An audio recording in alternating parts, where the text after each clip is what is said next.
Okay, we can start. Good morning and welcome to today's two licensing subcommittee hearings. Present we have myself, Councillor Mike Bland, Chair of the subcommittee, along with Councillors Naomi Smith to my left and Andrew Harvey to my right, and Harry Mackenzie, who is the reserved member today. Also in attendance are Brian E. Williamson, the licensing officer, Peter Key, our legal advisor, and Andrew James, the Democratic Services Officer. The same panel will sit for both hearings today.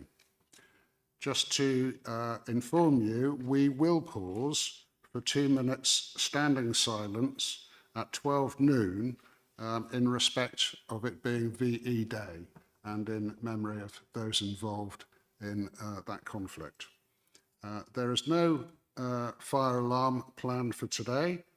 Should the alarm sound, please leave via the nearest available emergency exit, either through the door to my left or straight through the double doors at the rear. For guidance on making your own recordings, please see the notices in the agenda for this meeting. I would like to remind everyone present that this meeting is being filmed and made available to view in live and archive form via the Council's website. If we go into private session at any point, that filming and recording will cease for the duration of that private session. If you are seated in the public gallery, it is possible that the cameras may capture your image. If you wish to avoid being filmed, it is recommended you make a member of staff aware who can direct you where to sit. The meeting is also being minuted. We are starting today with a review of the premises licence for Kinneara Express 141 Station Road, Herne Bay, CT6 5QA. Following the conclusion of that review hearing, we will move on to the licence application hearing for Canterbury Lane Convenience Store. So on to the agenda for the first hearing. Andrea, do we have any apologies for absence? No apologies, Chair. Thank you. And Andrea, do we have any substitutes? No substitutes. Thank you. Andrea, have there been any declarations of interest received in advance? No, none, Chair. I'm going to ask councillors if there are any further declarations. Any further declarations? None from me. Okay. And none from me, no. Okay. And none from me. So no further declarations. I'm going to ask councillors if they can confirm the minutes of the previous meeting simply by general assent. Yes? Yes. Those minutes have been confirmed. I'm going to explain the order of business, which is on page 13 of the agenda, but I'm going to start that explanation by asking Peter Key, our legal advisor, to make an explanation. The chair asked me to deal with the issue of how much of this hearing is in public and how much with exclusion of public and press. This hearing is governed by the hearings regulations from 2005, and regulation 14 states that the hearing shall take place in public, so that's the default position. But it goes on to say that the licensing authority may exclude the public from all or part of a hearing where it considers that the public interest in so doing outweighs the public interest in the hearing or that part of the hearing taking place in public. Now, it's apparent this is a review application made by the police. That application did request that this hearing was not in public. Upon looking into it, it was considered, and I think accepted by the police, that the application, the report pack, with some redactions could be published, and it has been published with redactions online. And the question is now about this particular hearing. It's a decision for the licensing subcommittee. I understand that there are there's video footage to be played, both on behalf of the applicant and by the premises license holder.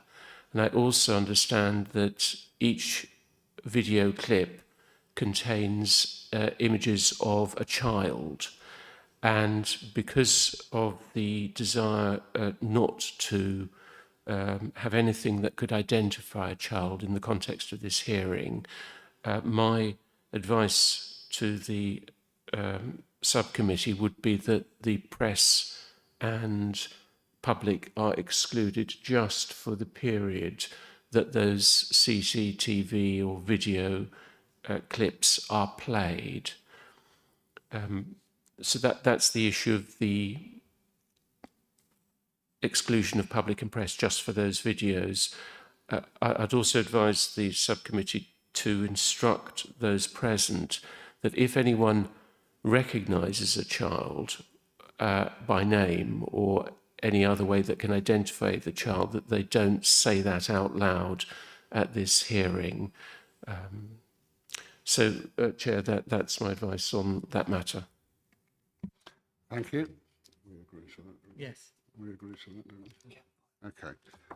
The panels agreed that for the purposes of protecting children, underage children, the point at which we see any CCTV footage at all will be held in private and excluding both press and public.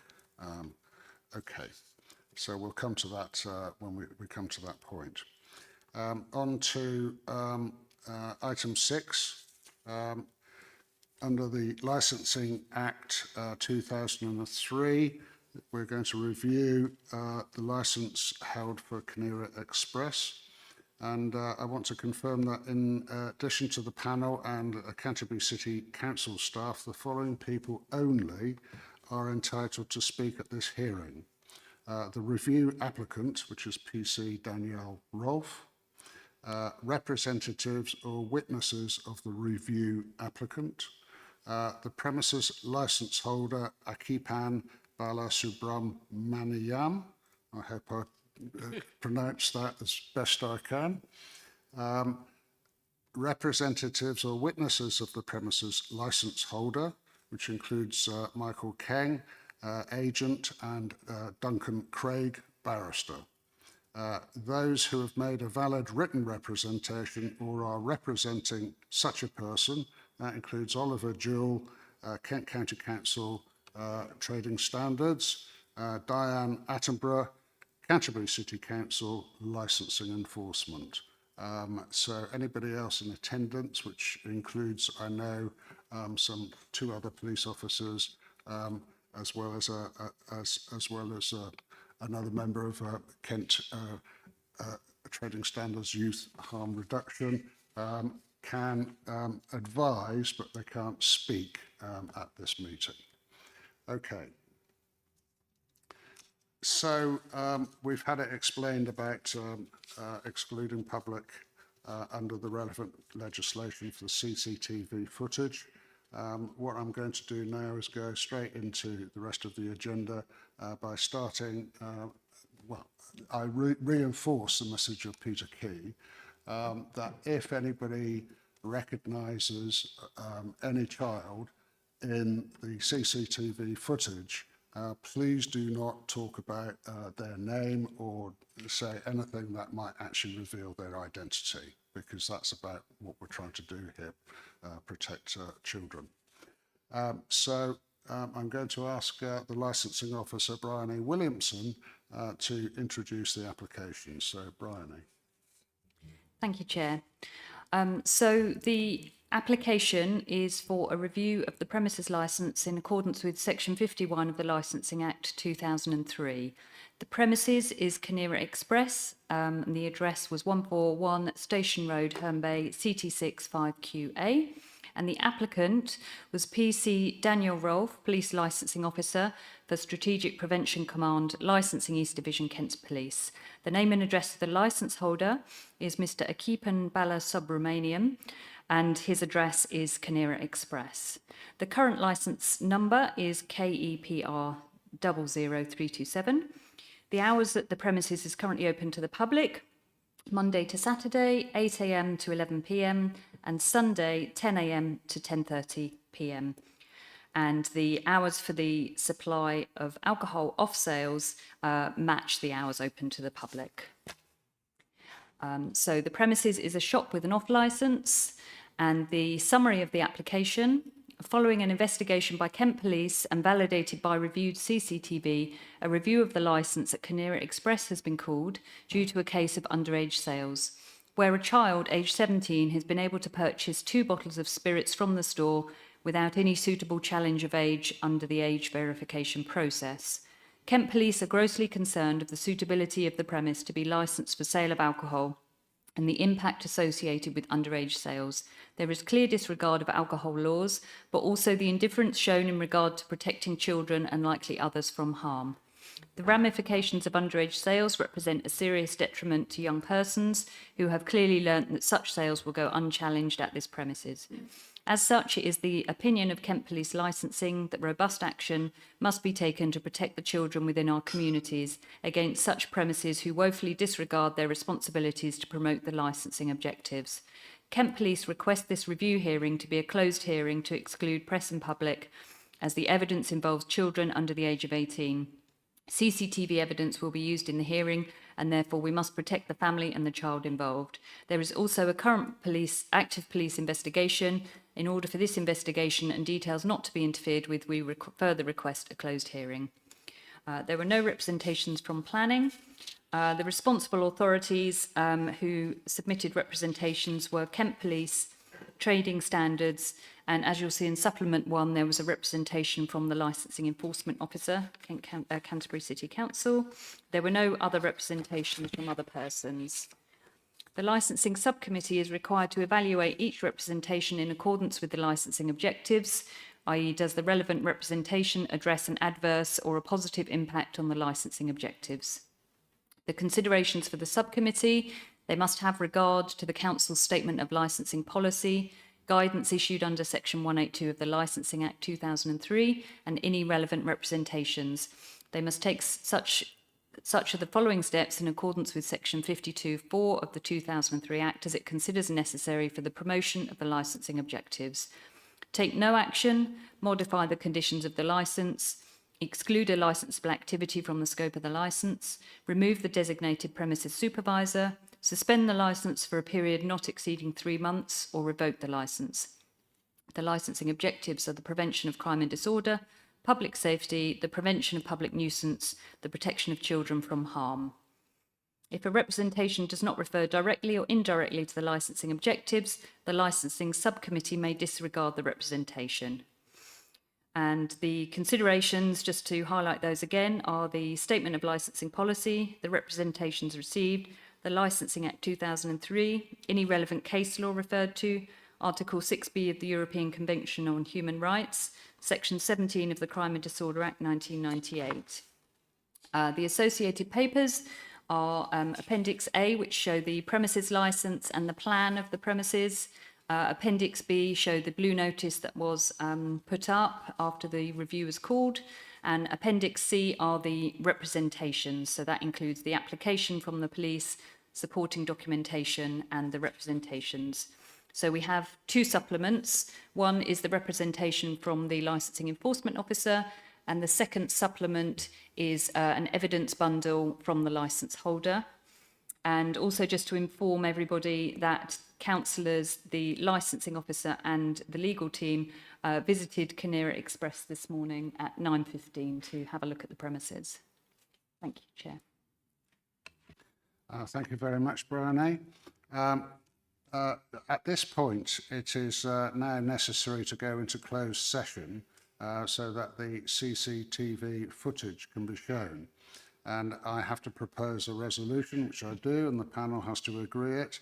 And the resolution is that the press and public be excluded under Section 14(2) of the Licensing Act 2003 Hearings, Regulations 2005.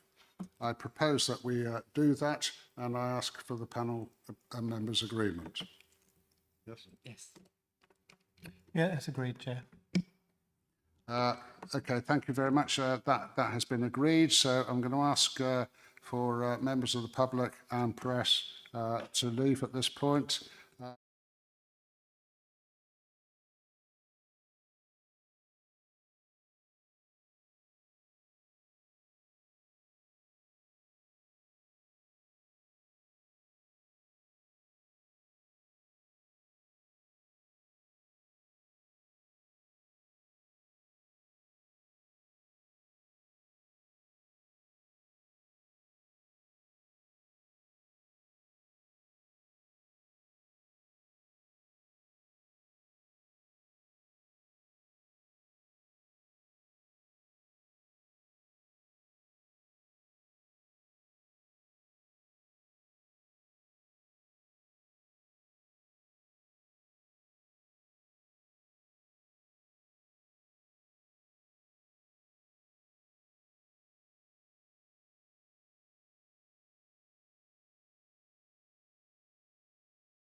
Okay, well, welcome back, everybody, after our short interlude. Basically, this is a point at which the applicant for the review can make her application formally. So I invite PC Danielle Rolfe to do that. And I will make a statement that we may have to interrupt your application, depending how long it is, at an appropriate time. But don't worry, we'll make sure that you get back to say everything that you want to say. So PC Rolfe, please make your application. Lovely. Thank you, Chair. So you've obviously just seen some CCTV footage which relates to this case, which is a case of underage sales of alcohol. To give you some further details, these are the circumstances. On the 3rd of March 2025, Kent Police were contacted by a victim reporting that on the 2nd of March, their vehicle had been broken into and items stolen from within, which included a number of bank cards. The victim provided transaction history to the police, showing the stolen cards were used on the 2nd of March at around about 15-20 hours at Kinnear Express, 141 Station Road, Herne Bay. There were 2 transactions made on their card, one to the value of £40.99 and the other to the value of £39.99. A third transaction for £40.99 was also attempted on another card, but this was declined. On the 3rd of March, Kent Police officers attended Kinnear Express and spoke with staff members on duty. Officers requested CCTV following the incident. The staff member was unable to operate the CCTV, however, spoke with the DPS, a KEPAN, and a digital CCTV link was sent for the DPS to upload the requested footage. Upon review of the store's CCTV, one of the 3 suspects was identified by police. The identified male is a 17-year-old child. This child is one from the group who uses the bank cards and purchases the alcohol. No challenge of ID was made by the staff member on duty and the purchases of spirits. Due to the failure of one of the bank cards, only 2 bottles of spirits were purchased, a 20 centilitre summer citrus Ciroc vodka at 37.5% ABV and a large bottle of unknown spirits, possibly brandy, again which would have had a high ABV. There is still currently an active police investigation into this whole case. It is the responsibility of a licence holder, DPS and staff to challenge 25 and protect children from harm. Challenge 25 is a policy whereby anybody buying alcohol who appears to be below 25 is asked to provide an acceptable form of ID to verify their age. The scheme is aimed at retailers to raise awareness as to the legality of underage sales, with a purpose aimed at reducing underage drinking. ID must be shown at the time of purchase and not retrospectively. The premise has a history of information regarding concerns of underage sales of alcohol, age-restricted products and antisocial behaviour back to 2018, but also including since the new premise licence holder took over in March of 2022. The premise has received numerous visits from the police and other agencies, including KCC Trading Standards and Canterbury City Council licensing. The premise is also part of the Herne Bay Community Alcohol Partnership, or CAP. Kent Police are one of the responsible authorities involved in the implementation of the Community Alcohol Partnerships, a multi-agency approach to tackling underage drinking in young people. The Herne Bay CAP project was first launched in 2018 and relaunched in 2023, with key goals to work with within educational settings, promote and engage with licensed premises and businesses, and not only promote the CAP project, but also ensure licence holders uphold their commitment to the licensing objectives, one of which being the protection of children from harm. Due to COVID, the CAP scheme was relaunched in August of 2023 in the Herne Bay district. A multi-agency approach was supported and delivered to retailers and licensees. One of the premises visited and signed up was Kinnear Express, along with 30 other premises within the town and surrounding areas. Whilst the case before you today evidences one underage sale incident, the police have concerns that underage issues at this premises are occurring. Reports have been made to the police raising concerns that children are purchasing alcohol and age-restricted products from this store. The most recent report being made on the 15th of March 2025 from a parent who found vapes in their 16-year-old child's bedroom, who admitted she frequently purchased them with friends from this store. In your packs, you will have seen a list of reports, visits, and engagement at the premises during the period that the current licence holder has been in place. Police will investigate complaints and information given to us. However, on occasions, the information does not always give dates and times to allow for things to be checked, such as CCTV. However, we will often promote a multi-agency visit or a form of contact with the DPS. The police have engaged on a number of occasions with the DPS from this store, where they have been advised of complaints such as antisocial behaviour and reports of underage sales. Police will feed back to the premises either with suggested improvements from findings from visits or from investigations, which you would have seen in a supplementary pack provided by the representative for the premises. Positive and negative is always addressed with premises. You will hear from the premise that they do refuse, and again within the supplementary pack you will see a list of refusals from the till. However, what I would like you to consider is that reports are being made which cannot always be validated, but in this case it is clear that a sale was made to a child aged 17. The children within our communities need to be protected from the harm caused by alcohol, and as such, premises such as this need to ensure that they are upholding the licensing objectives, and in particular that of the protection of children from harm. I do have a couple of other bits, but I'm just mindful of the time. A couple of bits that I wanted to address from the viewing of the CCTV. Are you happy for me to carry on? Thank you. I think you can carry on for a few more minutes. Lovely. So I just wanted to address, obviously, from the footage that you have seen. Firstly, the footage, obviously, that you've seen from the police, but more so the footage provided by the premise. And that being that you watched some footage which showed what I believe to be a parent coming in. And I just wanted to advise that that was reported to the police. However, we were unable to fully investigate that incident due to the lack of CCTV. The officer in the case made several attempts to contact the premises. They spoke with them, emailed them, and also sent them digital download links to provide that CCTV footage, which was never provided to the police. The premises does have a condition to have CCTV, and you would expect that they would have provided that in order to uphold those licensing objectives, one of those being the prevention of crime and disorder. Whilst I don't condone anything in that footage, and obviously it was a very awful experience, I would like to say that how can we as the police support when that evidence is never provided to us? It's really, really important that we help and support these premises, but we were unable to do that on this occasion for that particular evidence that you've seen. And also there was a clip that was shown to you by the premises from the 13th of March, which showed one of the males from the police CCTV, but that was on the 13th of March. Now, our original incident was on the 3rd of March, somewhat 10 days after, of which the premises would have been aware that there were some issues with regards to underage sales. And therefore, the police say that perhaps they were being far more vigilant in respect of challenging of age, but why were they not doing that prior to that date as well? It was a bit sort of after the fact that an incident had happened.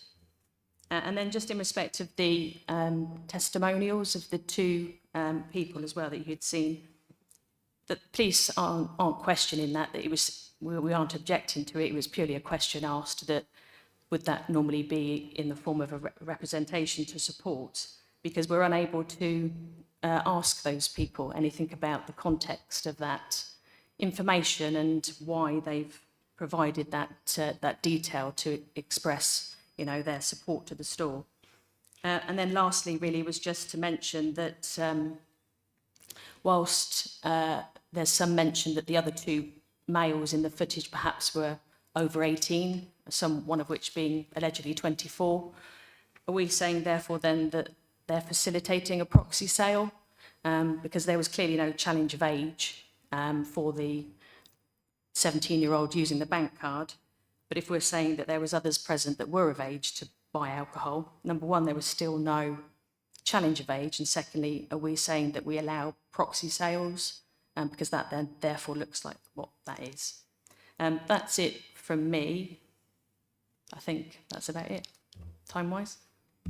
I think we'll pause there for a moment. I think we've got a couple of minutes of reflection before it's 12 o'clock. But at 12 o'clock, we'll stand for 2 minutes silence.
Okay, it is now 12 o'clock, so could we please all stand for 2 minutes silence in memory of those who gave so much and in celebration of VE Day.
Okay, thank you everybody for that mark of respect.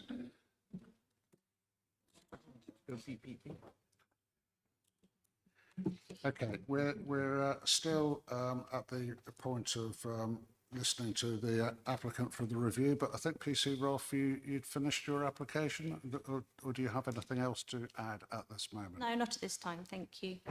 Okay. Well, I think we have a number of, the subcommittee have a number of questions that we'd like to ask. So perhaps I'll kick off. Let me just check the point that you were saying about the dates in terms of the information that came out of the CCTV. What was the date of the first CCTV footage that you're resting the case on? So the first incident, so it was reported to the police on the 3rd, but it was the 2nd that footage relates to, the 2nd of March. 2nd of March. And the footage in terms of the second video, you're saying that was 10 days later, is that correct? There was a footage from the 13th of March, which showed one of the group in that footage, so 12 Okay. days after. Okay. So the police are aware of the ages of all three individuals. Yes? There's a police active investigation at the moment, so I'm not able to comment further on Okay. the ages of those involved whilst we Okay. have an investigation. All right. Okay. Well, we'll be very careful about that. I understand what you're saying. Okay. So in terms of the actual transaction, which is the key thing I think you're focusing on, in terms of that actual transaction, there appeared to be a number of cards used, one of which you think possibly wasn't working, but that's why another card was being used to effect the transaction. Was I right about that? Yes, that's yeah.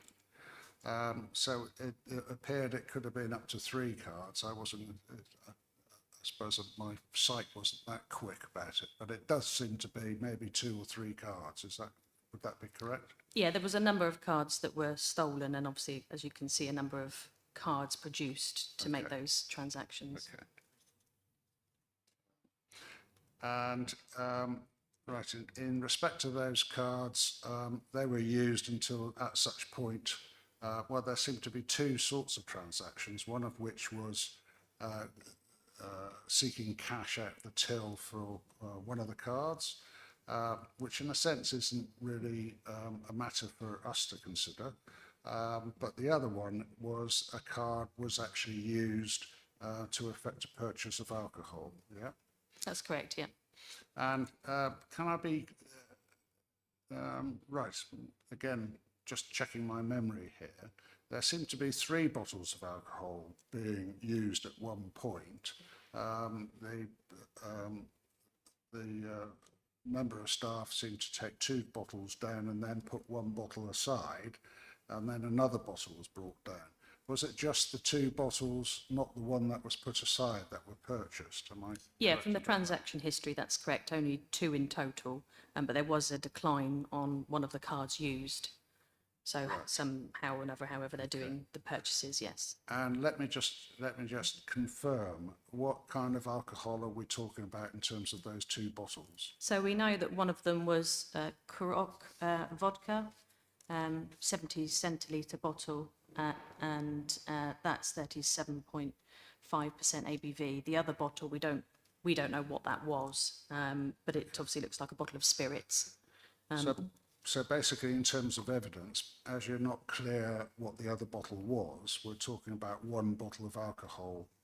That seems to be fairly good. Yeah, it's obviously definitely a bottle of alcohol. It comes from the back shelf where the spirits are stored in the store. And obviously you can see by the footage what it looks like. It looks like potentially a bottle of brandy, but I can't confirm what that is. Okay. But it was, the prices, there was a £39.99 and a £40.99. So It did appear that all 3 bottles were taken from behind where alcohol was stored. Was it the case that any other kind of bottles were stored in that location behind the till? I mean, not that I'm aware of, but I'm sure that the premises would be able to tell you that. But I think, as you can see how it looks and labelled, and they have obviously spirits behind the till, but it's more than likely that it was alcohol. Okay. All right. I think that's all the questions I have for the moment, but I'll Thank ask you. my colleagues.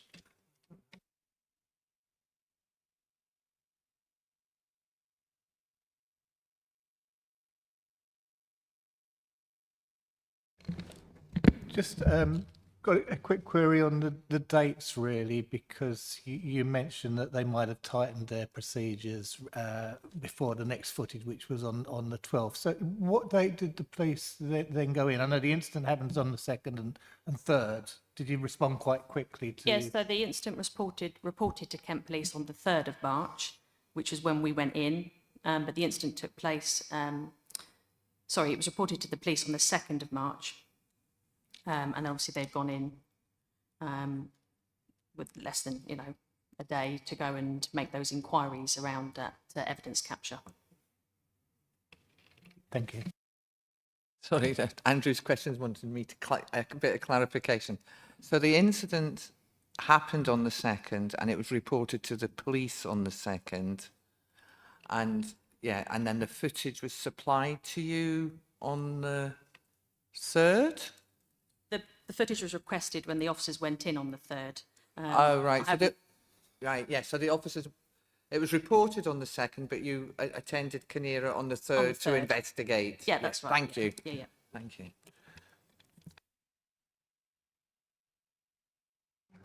Okay, I mean, the second video did indeed show other criminal activity happening, but you're basically saying that the police weren't given that video until substantially later?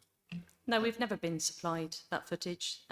When I watched the footage on Tuesday, as supplied prior to this, that was the first time we'd seen that footage. So we obviously don't have an investigation. It's been closed because there was a failure to provide that CCTV footage by the premises. It was reported, the incident was reported, and obviously then within the processes of Kent Police, it's allocated to somebody, an officer picks that investigation up. And several attempts were made to contact the store, phone calls, emails, digital links sent.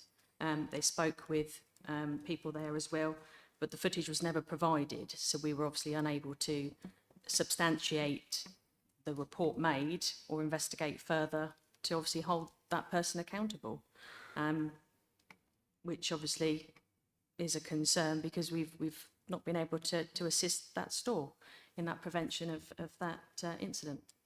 Okay, I mean, the footage did seem to show, and I stress the word seem to show, that an assault was taking place on a member of staff at that shop, which is quite shocking, besides the shocking level of abuse that was meted out to the member of staff.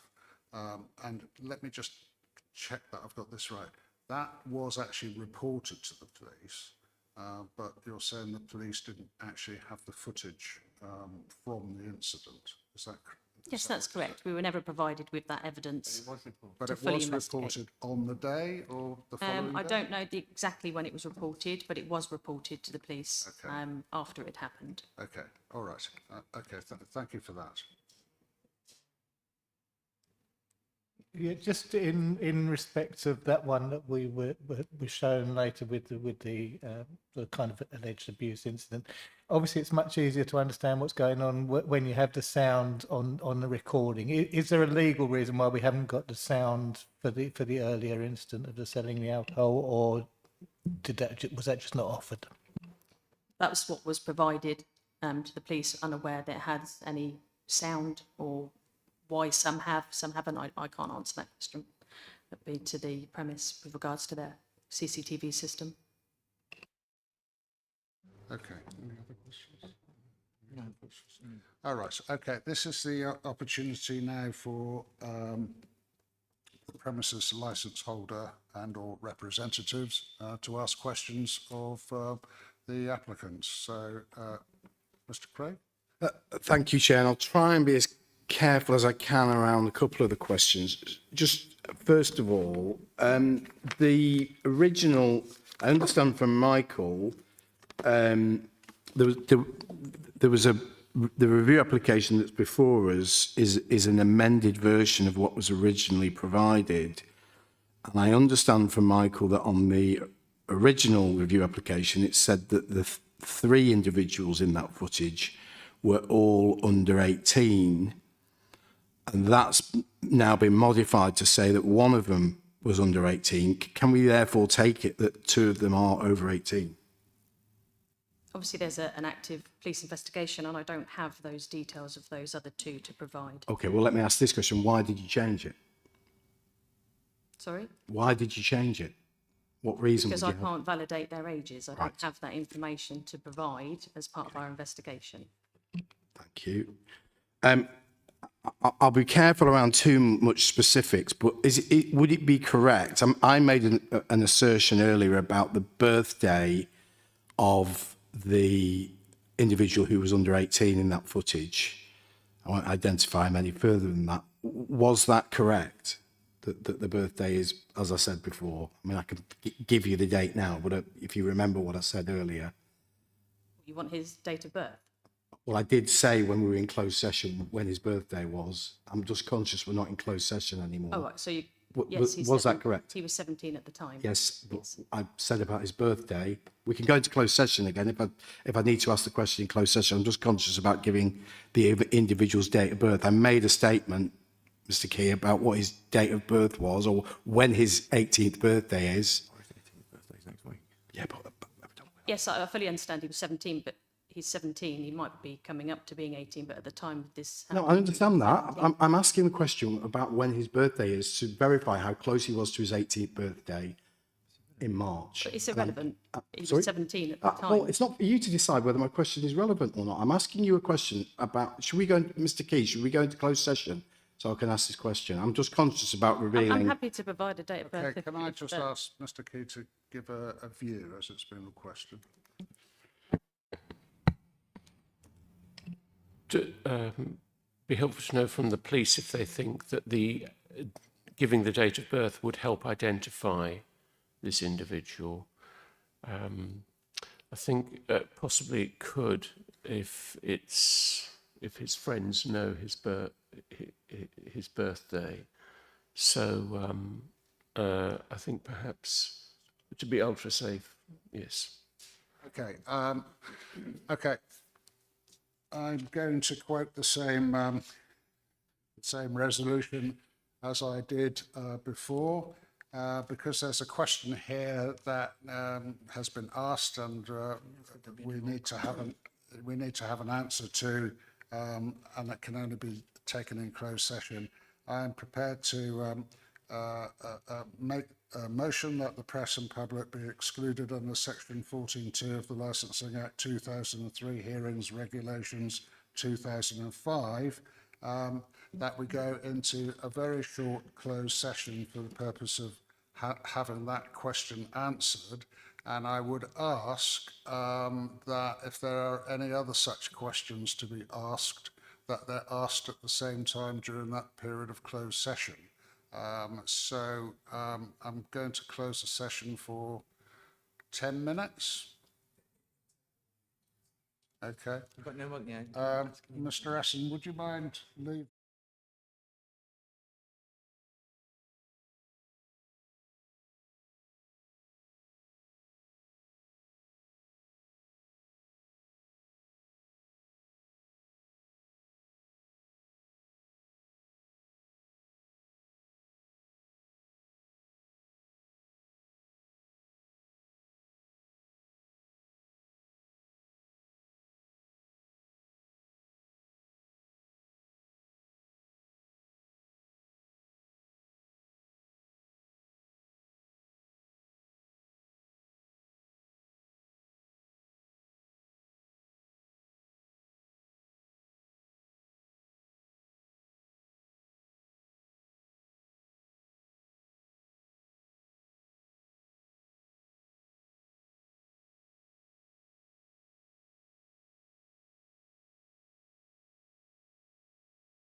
Okay, we can go. Mr. Craig, over to you again. Thank you. Just a couple more. You made reference to a CCTV condition in the licence, and you also made reference to Challenge 25 condition, although you didn't say that, but you've made reference to that in your review application. Can you point me to where those conditions are on the licence, please? The operating schedule is at page, give me, 19, is it, in the agenda pack?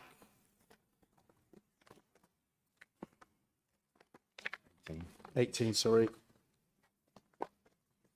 Can you just point us to where that condition is? So the premises licence is at 18 and the operating schedule is at, well, it starts at page 20 and goes through to page 23. Because you've made that assertion, you've asserted that there's a CCTV condition and a Challenge 25 condition. I just need to know where they are, please.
Yeah, obviously it appears that it doesn't have any mandatory conditions around its CCTV.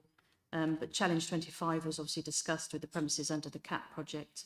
But yeah, it's obviously quite an old licence. It doesn't appear to have any of those Okay, conditions. right.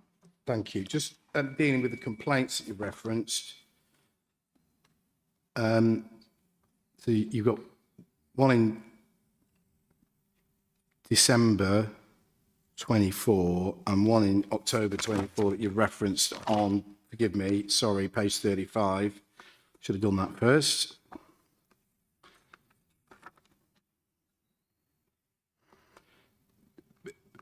Would it be fair to say, in broad terms, the nature of these complaints are somebody's ringing up and saying this has happened at these premises? Yes, that's correct. Yeah. Okay. All right. Yeah, she admitted the December 24 one. Was it actually? Yeah, that's submission. I think that's submissions. Yeah, no. All right. Lovely. No more questions. Thank you. Oh, hang on, sorry. CCTV on the 13th was to ascertain that he was 24 because the original review said 3 under 18s. So we did that one to prove that he was 24. Yeah, but that's a submission. Okay. It's a submission point. That's it. Sorry, Chair. Thank you. Okay, thank you for that. Okay. This is the opportunity now for responsible authorities to make their case as well. I'm going to start with Oliver Jewell from Kent County Council Trading Standards. So over to you, Mr. Jewell. Thank you, Chair. So the Trading Standards Department of Kent County Council, as a responsible authority under the Licensing Act 2003, have made representations to the subcommittee under the grounds of the protection of children from harm licensing objective.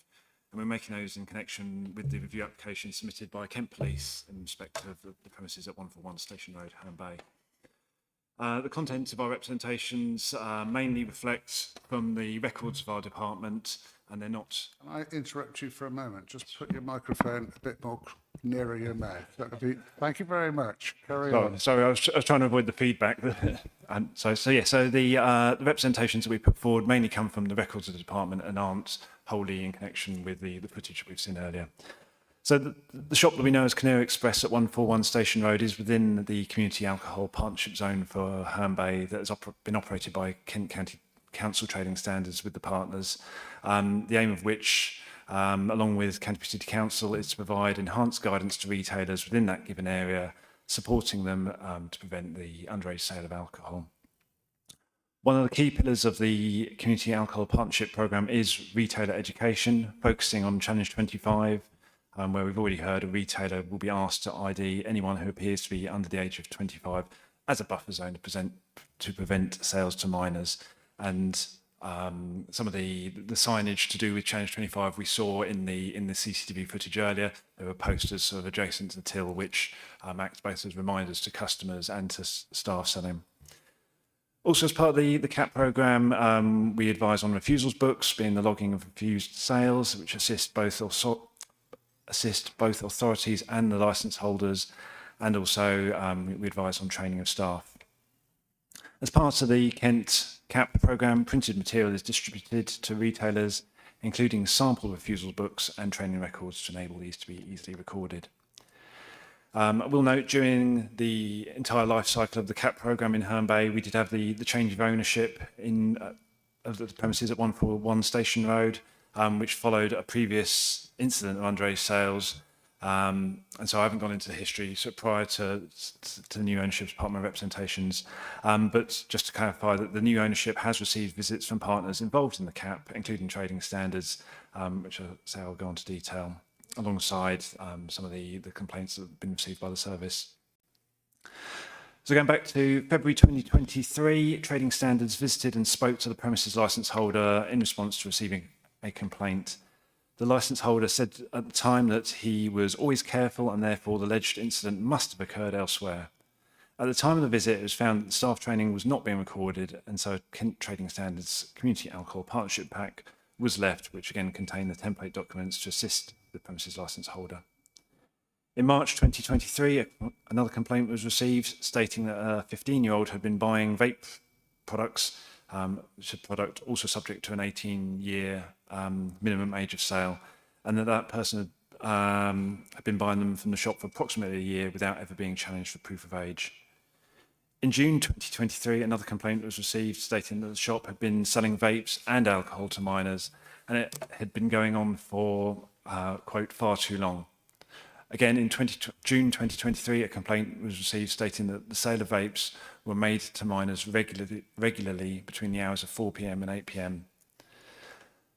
The premises was visited by Trading Standards officers again in August 2023, which was part of the relaunch of the CAP, which was referred to in the police submission. And while the premises licence holder was not present at the time, he was spoken to by phone. During the conversation, he was reminded of the best practice measures previously discussed as part of the CAP programme, and it was found that the folder with all the template material that we'd previously provided to the shop was still present in the shop as a point of reference. In December 2023, a complaint was received that underage children were purchasing vape products.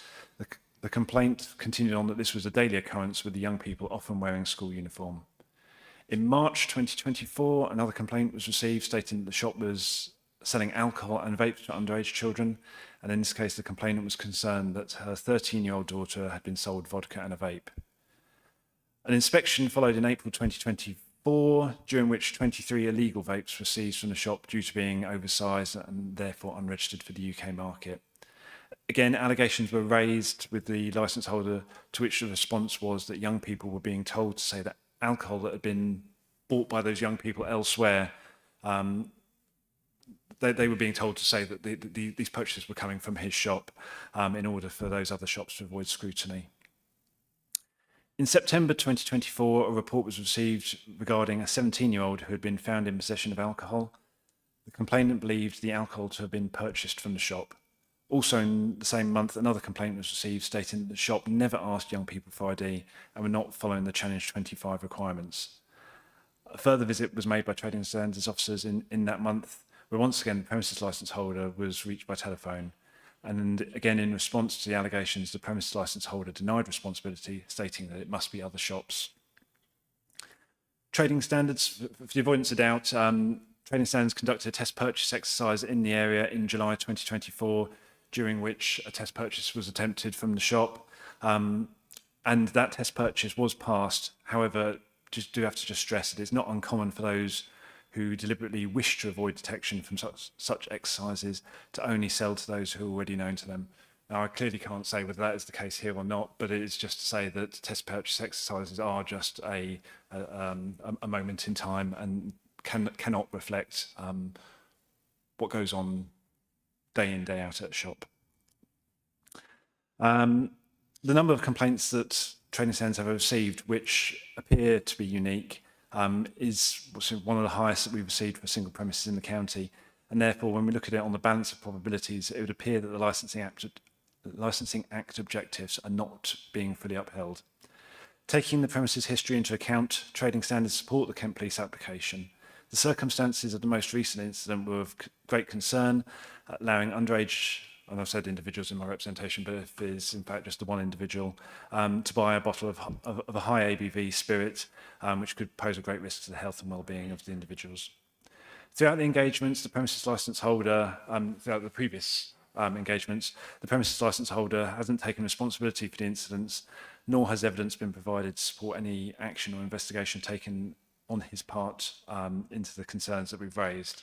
And in that sense, I would reflect that we would expect to see sort of further evidence of sort of further training or checks they've made when we've highlighted a particular incident to them to either confirm or deny that there had been incidents taking place.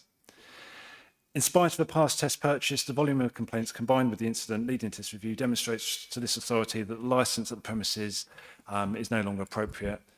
We have seen previously that a change of ownership following the incident of underage sales in 2022 has not brought about material change and therefore would suggest that a change of DPS would not be considered sufficient. The problems at 141 Station Road, Herne Bay appear to be entrenched within the business and therefore trading standards support the recommendations of Kent Police for revocation of the licence. Thank you. Okay, thank you very much, Mr. Jewell.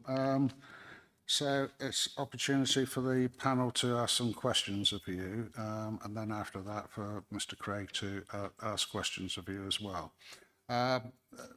First of all, let me get a clarification here. A question was asked about the conditions in the actual premises licence. So let's just be clear about this. Is it the case that Challenge 25 is not a condition of the current premises licence at 141 Station Road? Is that correct? That's correct. So all of our interactions regarding Challenge 25 have been advising as best practice. Yeah.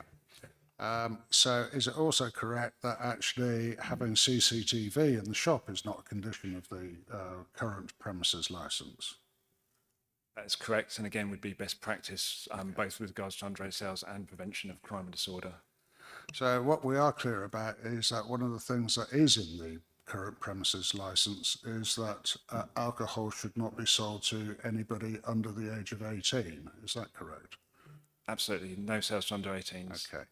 And so at the moment, the premises supervisor is part of the CAP, as you describe it, in the local area, and that is part of good practice, which is Challenge 25. That's correct, yes. And as part of Challenge 25, there's an expectation, is there not, of a certain amount of training of staff? Yes, so in some circumstances, when dictated by the premises licence, there will be a frequency of the training that should be given. That's not the case here, and we said I believe there's not a condition regarding the frequency of training here. but we would expect, proportionate to the size of the business, for the designated premises supervisor to be training his staff, and as common good practice, it would be to document that to be able to show the responsible authorities. So let me be clear. There's an expectation that the designated premises supervisor is trained in Challenge 25 practice. Yes. Yes. And is that the case in this instance? The current designated premises supervisor, Akipan, is trained in Challenge 25? Well, he'll have been advised by us as to how to implement Challenge 25 and to make sure that they know how to do it. I believe I'm right in saying that I don't do it myself, but Challenge 25 does form part of the personal license courses. I'm just looking to the colleagues over there, getting a nod that yes, it would form part of those courses. Okay. And as part of Challenge 25, is it also an expectation that the designated premises supervisor has a role in making sure that staff are trained? Yes, because the staff are making sales on his behalf, so he has to train them to make sure that no illegal activity takes place on his behalf. And at the time of this purchase, are you aware or do you have any evidence that staff were trained? Bear with me 1 second.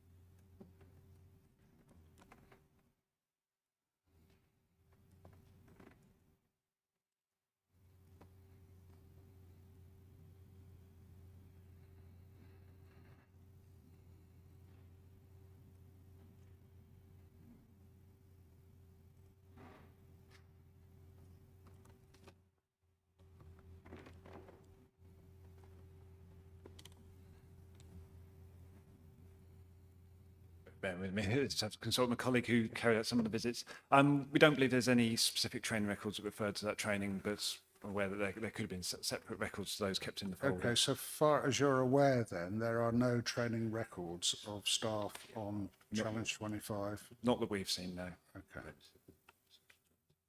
Okay. I think that's the end of my questions. But if you find that there is some evidence, do please make sure you mention it later. Any questions? Yeah. So, I mean, you discussed the sale of vapes in your report, but that's not what we can consider today. Is that correct? I just want to clarify that.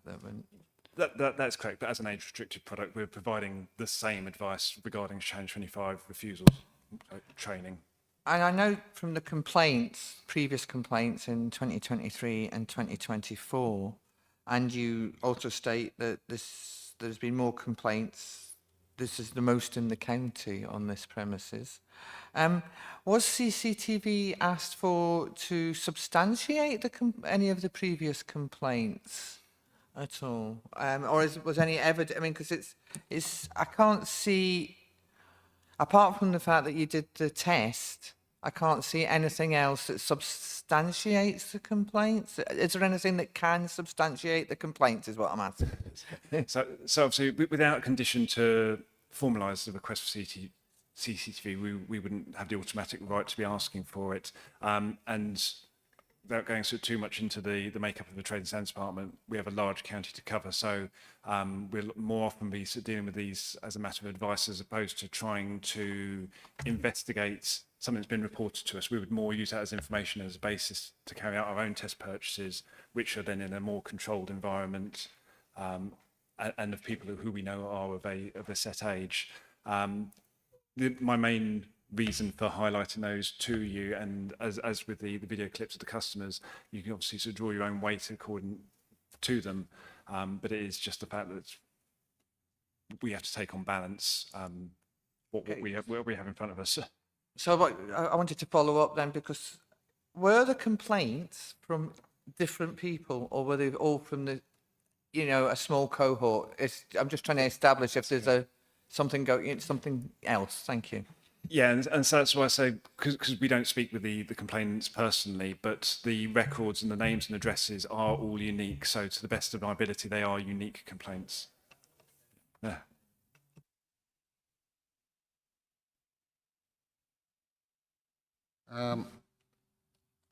Okay, there was one thing I was, right, yes.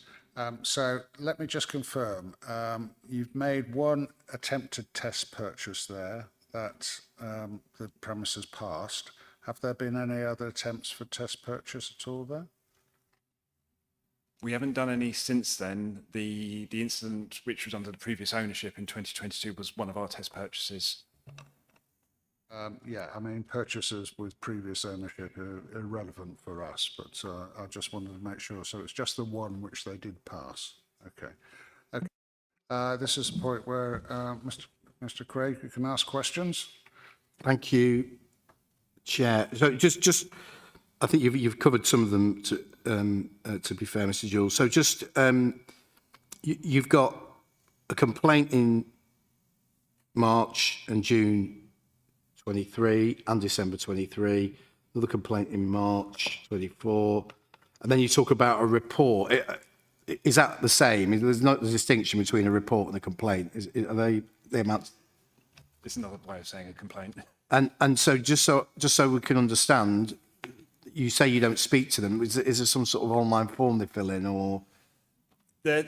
So they can phone through. There's a phone line where they can speak with an advisor, but that is separate to trading standards. That's presented to us. Sometimes complaints will come to us directly into an email inbox. So it is all manner of ways. But you've not had any personal interaction with any of these complainants? No. That's correct. Just, would it be right to say that your test purchase in July, you looked at these premises and did a test purchase at these premises as a result of these complaints? That's correct, yes. Did you, so let's just talk about the mechanics of the test purchase, because test purchase can cover a lot of things. First of all, presumably it was test purchase for underage sales. Yes. So it would have involved a volunteer. That's correct. Who was under 18. Yes. Looked under 18. Yes.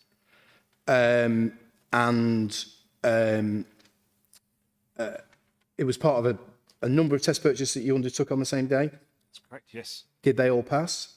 They did not. Okay, how many did you do? From memory, I believe it was 6. Okay, and how many failed? 2. And what was the, would have been an age restricted product? Was it alcohol? I believe in the majority of cases it was vapes that day. Okay. Right, thank you. Sorry, I believe it was vapes that day.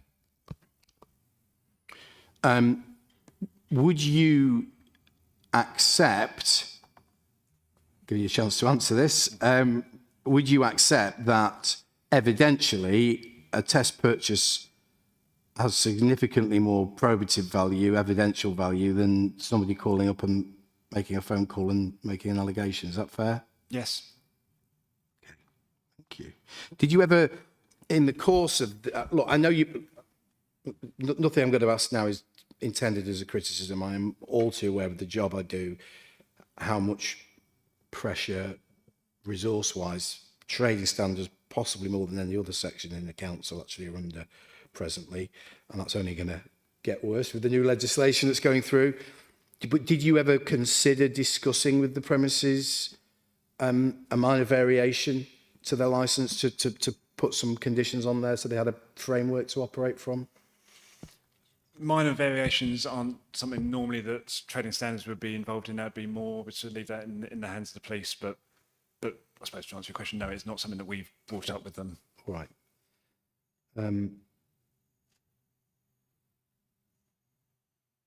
Thank you. Those are my questions. Thank you very much. Oh, hang on, have you got one?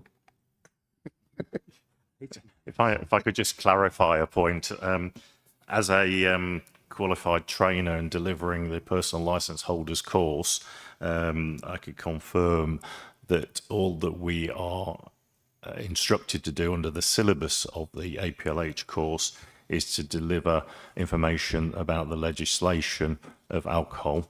Although I personally do talk about Challenge 21, Challenge 25, that's not a requisite of the personal license holders course. What we are told to deliver is about the mandatory conditions and And the law. the law. And the mandatory condition regarding a challenge policy is on page 21 of your report, which is within the premises licence, which just says there has to be an age verification policy in place. And that age verification policy at 5.3 says that you require individuals who appear to the responsible person to be under 18 years of age to produce ID on request. That's what we're taught to, or told that we have to teach people on an APLH. We don't teach them necessarily about Challenge 21 or Challenge 25, although I do personally teach that. Okay, thank you very much for that clarification, Mr. King. And yes, you're right. That's my understanding in respect of this premises licence, and that's what's at issue in this case. Okay, we finished all questions. Right. Thank you, Mr. Jewell. I think we can now move on from. There are no more questions for Mr. Jewell, so I think we can now move on to the last responsible authority, which is the Canterbury City Council Enforcement Officer, Diane Attenborough. So would you like to make your case? Thank you, Chair. As it's been mentioned often, Canera Express has been part of the Community Alcohol Partnership since it first started, and then resurrected in 2022-2023. CAP exists to reduce alcohol harm in the local communities from drinking by young people under 25.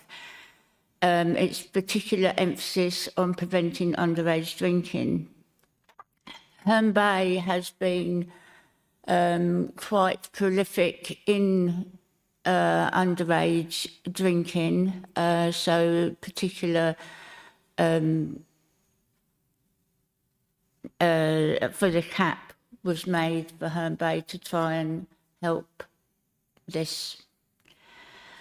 We've had a history of complaints in Herne Bay around the issues by underage drinking, too much alcohol, which has resulted in antisocial behaviour, vandalism and threatening behaviour towards members of the public.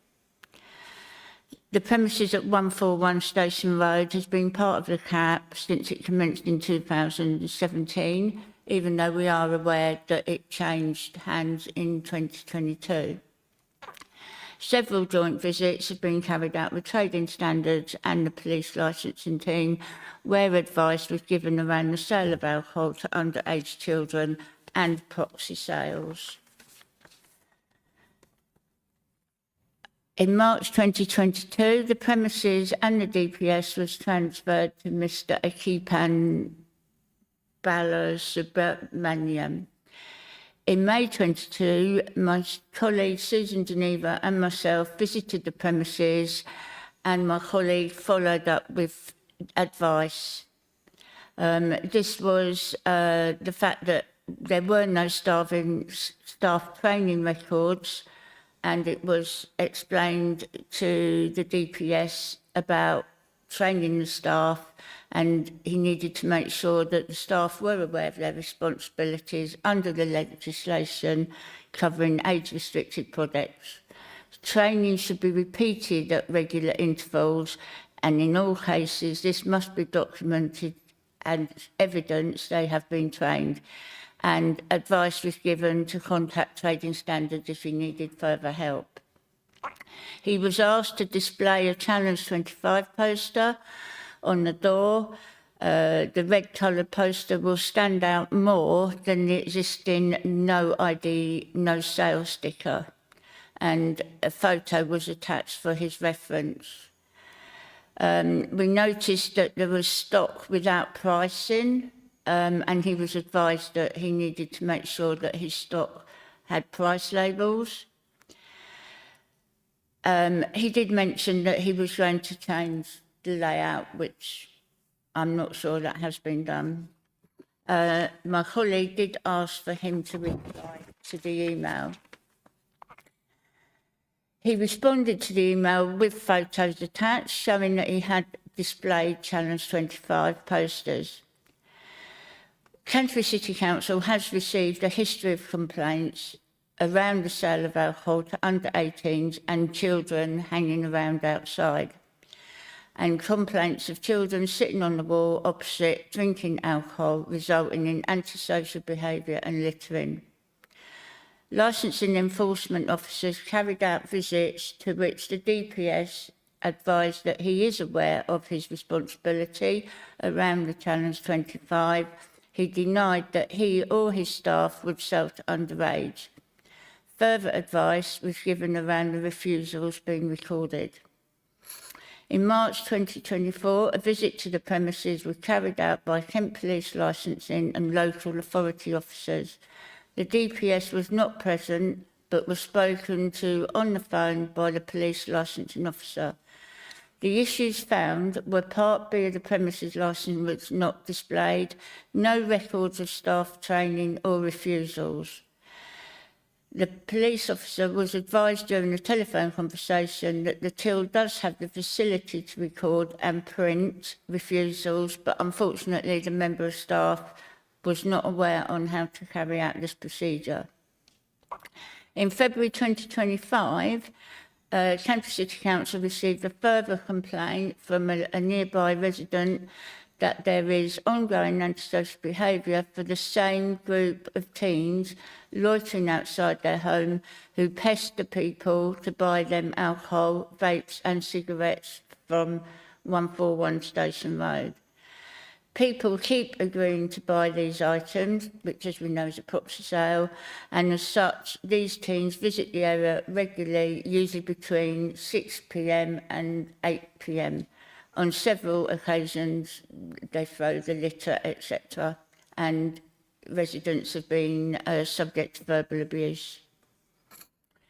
I was going to mention that even though there is not a Challenge 25 condition on there, but it is a mandatory condition to ensure that all those who sell or supply alcohol have an age verification policy in place, requiring them to ask anyone who looks under 18 for proof of age. Even though we have all the different agencies have visited and given advice, despite this, there still was an underage sale to a 17-year-old. It is for the committee to decide if the DPS licence holder is responsible to hold a premises licence and carry out the role of a designated premises supervisor. We do investigate all complaints. Obviously, without evidence, it is very difficult to enforce, but we do give advice. Okay, thank you very much. Just a couple of points of clarification. So you mentioned proxy sales here, and by proxy sales what you mean is that people over the age of 18 are buying to provide alcohol themselves to people under the age of 18, is that correct? Yes. And that is something that may be happening, but that's not the responsibility of shop owners or the designated premises supervisor. It'd be very difficult for them to know that that was going on, or would it? It can be difficult, but some of the complaints have been that the children are seen to be approaching the elder people and asking them. So even if the member of staff is a bit, is it a proxy sale, they can refuse. Okay, second question is, whilst that's something that you've mentioned in your report, and that's obviously a matter of concern for the local population that that's going on, and I would expect it ought to be a matter for concern for the designated premises supervisor too. Nevertheless, this incident isn't an example of a proxy sale. It's actually an example of allegedly a sale to an under 18-year-old. Is that correct? Yes, on this occasion. Okay. Okay, and can you clarify that point you made about what is in the existing licence again? The issue about having a policy for ensuring sales do not happen to under 18-year-olds. What would your expectation of such a policy be?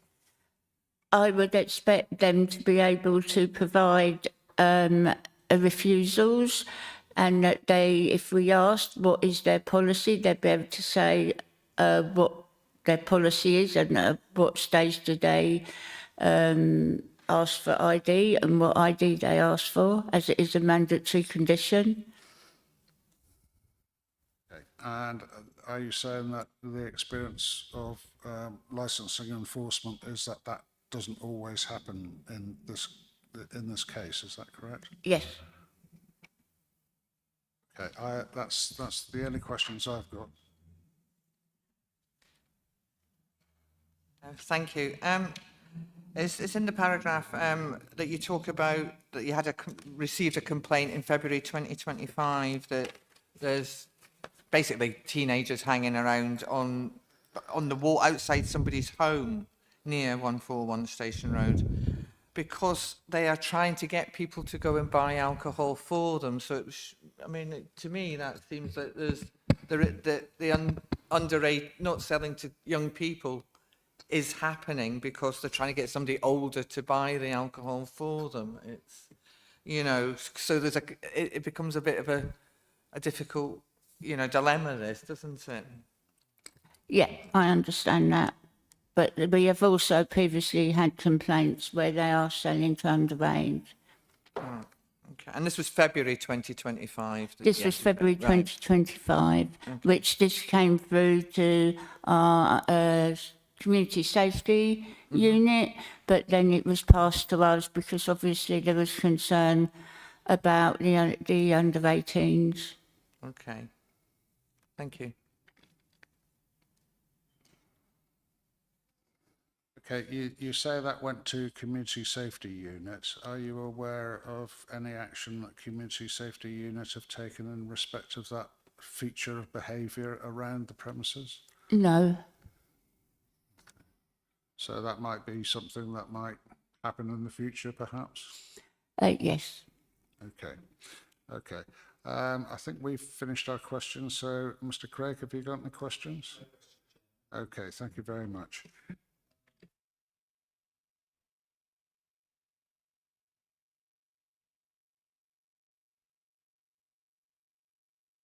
Okay, I think this is at the point at which the premises licence holder or representative can make their case. So, Mr. Craig and Mr. Kang, if you need to, you can add as needed.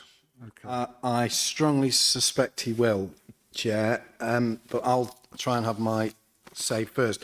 I'm just going to perhaps narrow the issues a little and clarify a couple of matters which we're going to acknowledge at this stage. First of all, given the date of birth that's been confirmed by the police, we have to and do accept that a sale took place to a minor on the 2nd of March. I could try and run some clever arguments about where the sale was appropriated to the contract given to the people, but I'm not going to try and run that argument. We accept that. So it's not a proxy sale, it's a sale to a minor. We accept that. The second thing, I think, although I don't have anything to absolutely verify that, I think given the location of where the drinks came from and the price that they were rung through at, I think it's absolutely reasonable to conclude that they were spirits. I don't think there's any way that I can make any submissions away from that point, and I don't want to be sort of focusing on points that aren't really going to get me very far. So those two matters are concerned, are conceded by us. I'm going to perhaps make an overarching point here. Look, this is not a formal court. The rules of evidence, such as you would get in a criminal court or a civil court, don't apply strictly here. But there's case law to support, McCull and Rushcliffe being one case that we are dealing with, and the Thwaites case as well, that we're dealing here hearsay evidence is permissible, but we are dealing with evidence, and for you to evaluate the evidence and attach appropriate weight to it and make a determination on the balance of probabilities. And why I say that, perhaps might be obvious why I'm going to say that, is obviously we have competing elements of evidence here. But obviously I'm going to be seeking to focus on certain aspects which I'm going to say have much more probative value than others.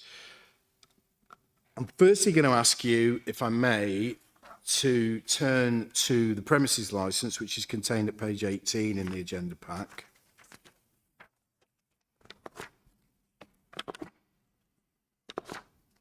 And I'm firstly going to, believe it or not, ask you to turn to page 24 at the very, very end.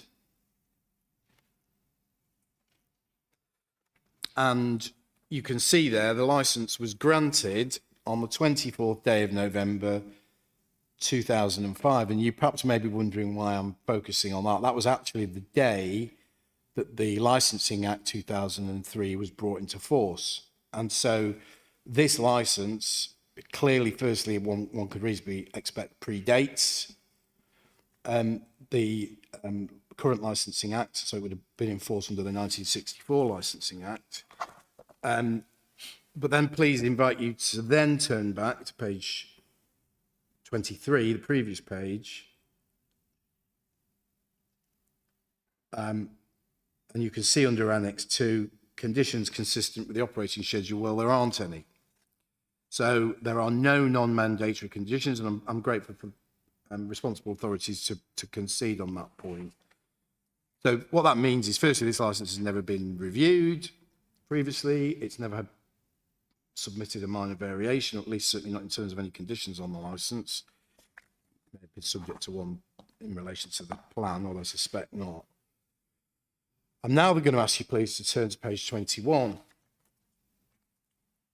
Because absolutely correct, that's been pointed out by your licensing authority and Kent Police, that every premises licence in the country that authorises the sale of alcohol has a number of mandatory conditions, and one of which is contained at condition 5 here, which is that every premise has to have an age verification policy, and that's absolutely right and appropriate, and essentially it's loosely worded.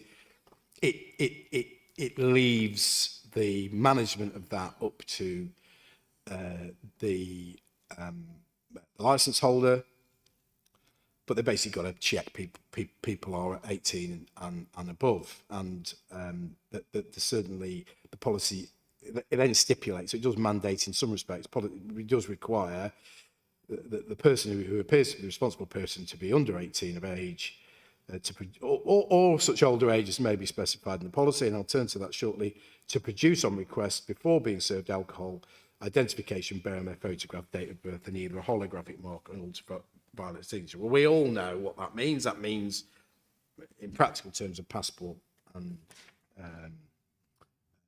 a driving licence. I'll just then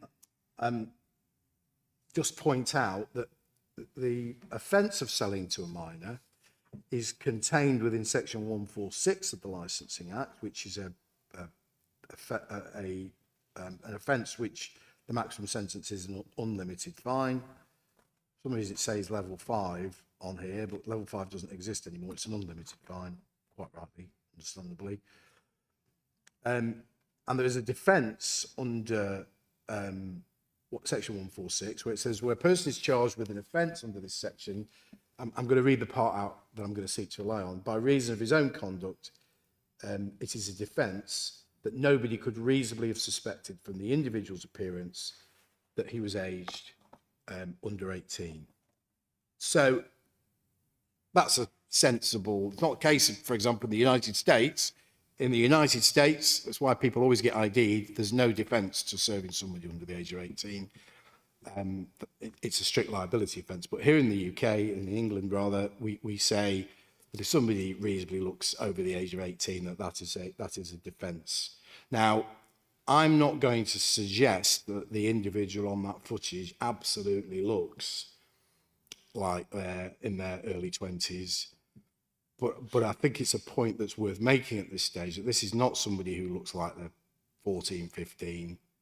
It's not somebody who I could ever imagine being involved in a test purchase, because obviously one of the purposes of a test purchase is in order to for people not to be able to run the defence that they looked over 18. And I also make the point that the individual was, I think we can safely assume from the way the evidence has developed today, was accompanied by two other individuals who were over the age of 18. One would appear to be in their 20s. And whilst that isn't, I guess, for want of a better expression, a get out of jail card, of course it goes to the conduct of the individual concerned who made the sale. If you had 3 13-year-olds who were stood there, of course the police would be making the point that not only are these people under 18, they're all 3 of them under 18, they don't even look remotely like they're 18. And so I think, wanted to start by just stressing that, like with any offence that potentially can have been committed, it covers a wide range of behaviour and it covers a wide range of conduct. And I would say, it would be right to say that in terms of the sale that you've witnessed here, it absolutely falls towards the bottom end of that type of conduct. Now, that deals substantively, I would say, with the sale that took place on the 2nd of March. Now, we've shown you other footage, and of course I'll be mindful to be careful about what I say. This is an open session. There was a subsequent sale, which was on the, and you've asked questions about this, there was a subsequent sale on the 13th of March, which post-dates. In fact, Simon, Michael, do you want to just deal with that point about the... Yeah, let Michael deal with that, because he's more au fait with it than I am. Okay, thank you, Duncan. So there was questions around the why did we ID the individual on the 13th of March, a week or so after the 2nd of March, where the incident took place. As Duncan said earlier on, the original review document, which was amended, and still not quite sure whether that's legally right or not, but where we are, stated that there were 3 individuals under 18 attempted to purchase alcohol with the cards. We questioned that, and because the store knew the 2 were certainly over, or 18 or over, the review is dated the 11th of March. That CCTV footage is on the 13th of March, because Keepan said to me, he said, no, those 2 people are definitely over 18. So I said to him, well, if they come in again, if they're regulars, ID them. And that guy, he ID'd on the 13th of March and was proven to be 24. So that was the reason. It wasn't that they were being reactive after the event to to check ID of everybody. It was simply to prove and to show you that that guy was indeed 24, and to put that to the police. And that's why the police amended their review from saying there were 3 people to 1 person. Thank you very much indeed. So that deals with the footage that we've shown you in respect of the 13th of March. We've also shown you some footage from the 27th of February. Now, there's a couple of reasons why we've decided to show that, and it wasn't particularly pleasant viewing. The first reason is to demonstrate that when people or people of a certain age attempt to buy age-restricted products, that there is a policy in place and is adopted, because the police have thrown around words like on page 36, complete disregard for the safety and well-being of children. Well, that suggests that there's no consideration given to that whatsoever. I mean, that clearly isn't the case, or they wouldn't have passed a test purchase.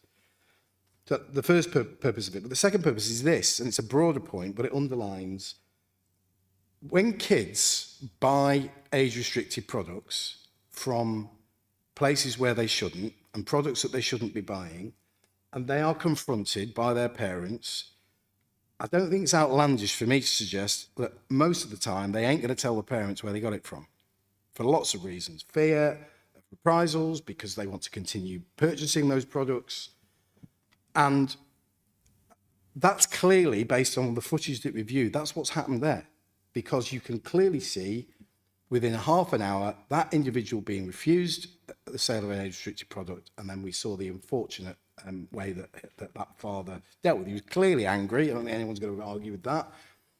I would say, I mean, it's been, Chair, you said it was assault. I think it's arguably a fray, in fact, which carries a higher sentence. A fray can be committed by a single individual if it's more than mere words, I think, recalling from my criminal bar days.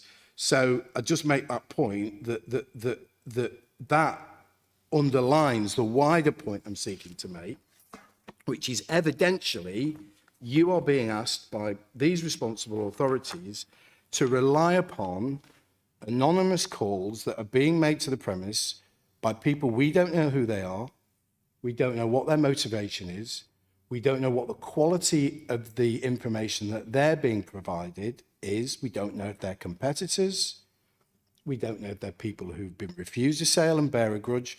We are simply descending into the realms of speculation about those individuals, whether they even exist, what the reasoning is for doing this.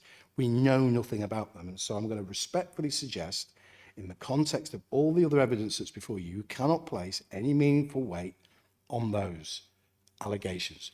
When allegations like that come in to responsible authorities, the correct and proper approach for them is to say, right, we've got this intel, what do we do?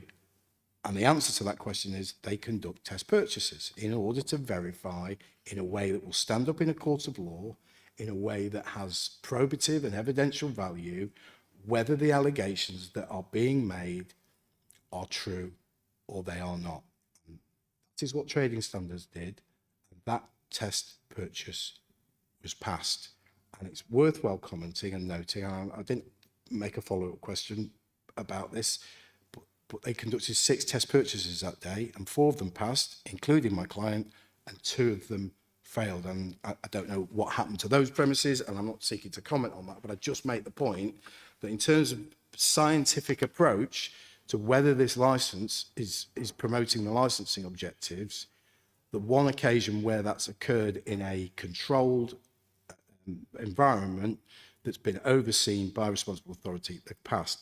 And I also make the point, of course, that in the supporting evidence, you've also got the certificate of commitment from the National Lottery confirming that they passed a test purchase in February 23 in respect of another age-restricted, is it a product? It's an age-restricted thing anyway, the National Lottery. So I make that overall point that you obviously have competing elements of evidence here, some of which you're going to attach more weight to than the others. And I please invite you that the only logical conclusion anyone can draw is that the test purchase has to carry more weight than somebody ringing up and saying they're selling vapes to kids. I mean, how can any determination be underscored by anonymous phone calls to responsible authorities? That's not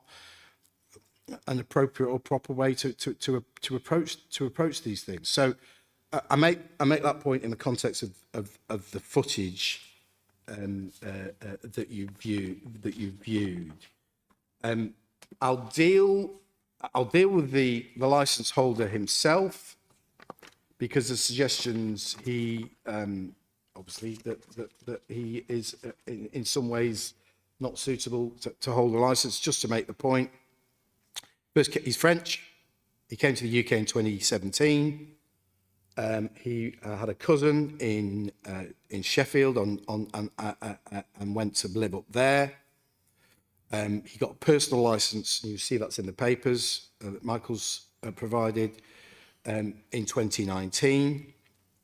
He actually had a shop in Sheffield on Gleegless Road, and had that for 3 years.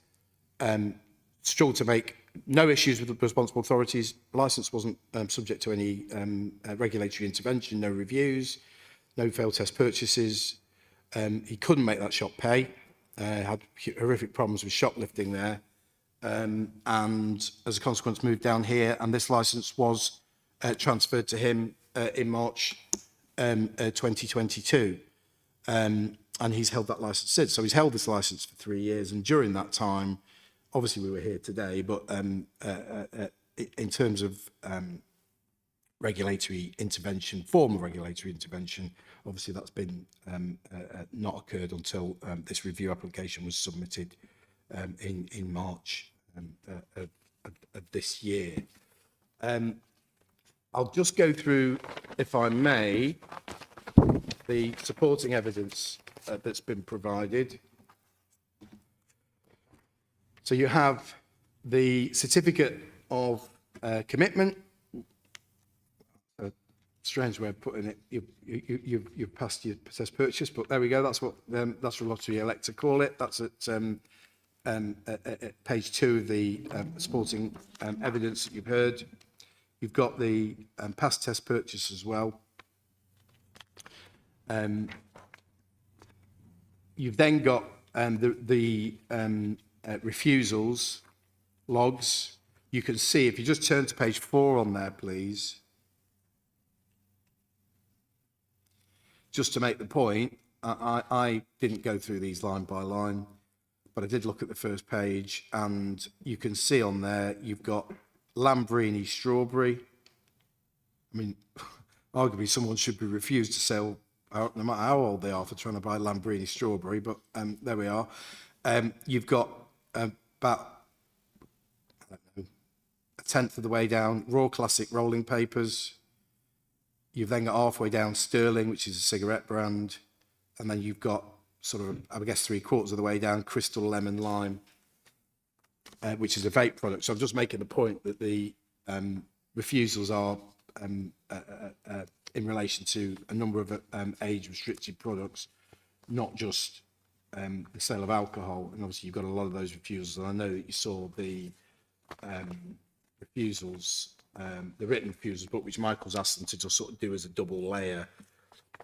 I know it was raised at the time of the visit about it being countersigned by a manager. I mean, that wouldn't be my expectation, that a manager would need to countersign the any refusal. And that's certainly what happened. Like, for example, if you went to a Tesco's and you went to the self-checkout and the individual came over and asked for ID and didn't get it, I don't imagine those circumstances they get a manager over to verify. I don't know, but that's certainly based on my, for whatever that is worth, my experience of operational experience around age verification. It wouldn't be something I would expect a manager to have to countersign. Just turn, please, if you would. I think it's worth making the point in the police review. They've made reference to a sale of, I can never pronounce this properly. What's the stuff called? Disaronno. Disaronno. I don't know why I struggle with that. Sale of Disaronno, and you see you have that is actually contained. Page 35. At page 35. It's the third bullet point down. December 2024. Police received a complaint from a parent of a 15-year-old male reporting their son had got hold of a bottle of Disaronno liquor. DPS was contacted, and the CCTV provided the son was not on the footage. However, the bottle was purchased around the relevant time, but the store provided details of the purchaser, who was over 18.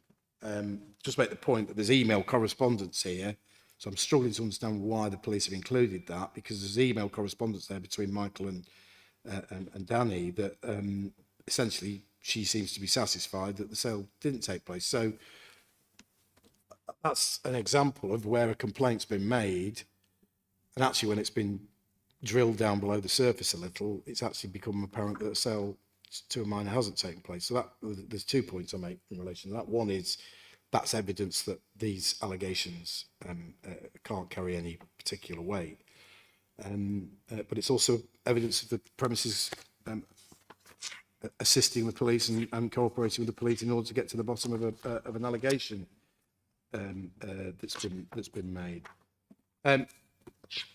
I'll deal with the conditions at the end. I'll just want to deal with the situation with vapes. We all know what's coming up the road. There's going to be legislation in relation to this. I know there's some reference to vapes in the review application. Just make the point that the situation with vapes has been a little confusing for some operators. I think that that defence is going out the window, certainly when in June when the disposable vapes become unlawful. But obviously it's an area of law where even big operators like the likes of Morrison's and Sainsbury's have fallen foul of the regulations. You asked about training, Chair. Just please invite you. You've got first of all at page 29. You've got a Keepin's personal license. I'm not taking a point on this. It was said it was Dartford. I don't know how Dartford on the review application. It was a personal license in Dartford. It's in Barnsley, which I've said. Obviously, he was up in Sheffield at his brother's.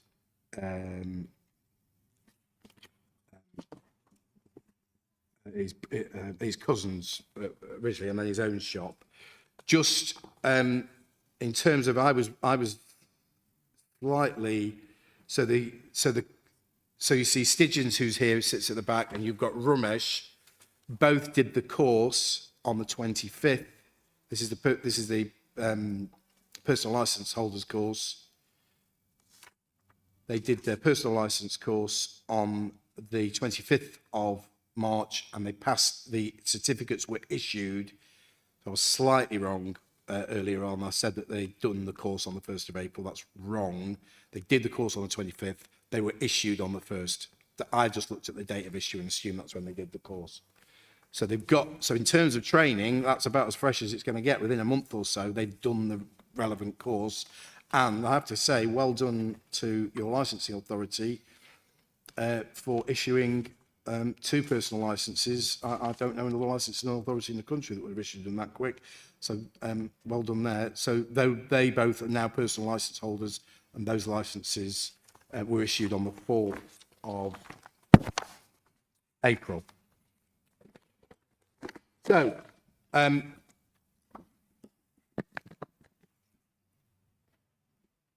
police have asked, I think, not expressly in there, but in broad terms, police and training standards have said revocation. That's the appropriate approach here. We wholly reject that. I'm sorry to say, but we do. That's just not appropriate in these circumstances. We accept the sale took place, but these things do happen, and you want to look at the context and what the premises has done about it and the remedial action it's taken, the history of somebody who's held licenses for a number of years, and what we're going to propose, therefore, which is contained at page 25 in the supplemental bundle, is that you impose a number of precisely worded, appropriate for these premises, and enforceable conditions, because conditions on a license, I guess they operate like a clause in a contract, but they do provide a license holder with a framework that they understand what's expected of them. They understand what they are required to do to make sure that they're running their business in a safe, responsible and legally compliant way. And these premises haven't previously had that. I don't know what the response would have been if a minor variation had been previously suggested, given the concerns that were raised. But I guess this is a way of addressing that, this process. You have the power to do a number of things, and one of which is to modify the conditions on the licence. And they would require a tamper-resistant CCTV system. The image is to be retained for 28 days as a minimum. Recording of incidents, refusals book, challenge 25, prominent signage in relation to challenge 25 and no ID, no sale, and being responsible for training going forward. which obviously they've had that training, they've had the statutory training in the last month. So that's where we find ourselves today. If you do impose those conditions, they wouldn't take effect for 21 days because of the statutory appeal period. And so that would give them a period just to make sure that their ducks are in a row. But I have to say, they probably don't need that because they're already doing these things now anyway. Okay? I think any business owner that is faced with responsible authorities essentially saying, we want to take your licence away, I mean, either they ignore that or they do take on board what's been said to some extent. And I think it would be fair to say that my client has done that. He's put his staff through the training. You've seen the quality of the CCTV systems that's at the premises. They've got the refusals. I was careful to ask everybody that I saw today about Challenge 24. They all fully understand how that operates. And so the suggestion in the police representation and that of trading standards is premises have not taken on board what's been said. Well, I would suggest the evidence contradicts that quite purposefully and significantly. So you're here to make a balanced decision. Obviously, it's evidentially based. And any decision in licensing has to recognise that licensable activities can have a detrimental effect on the wider community. Of course, that's alcohol as a drug.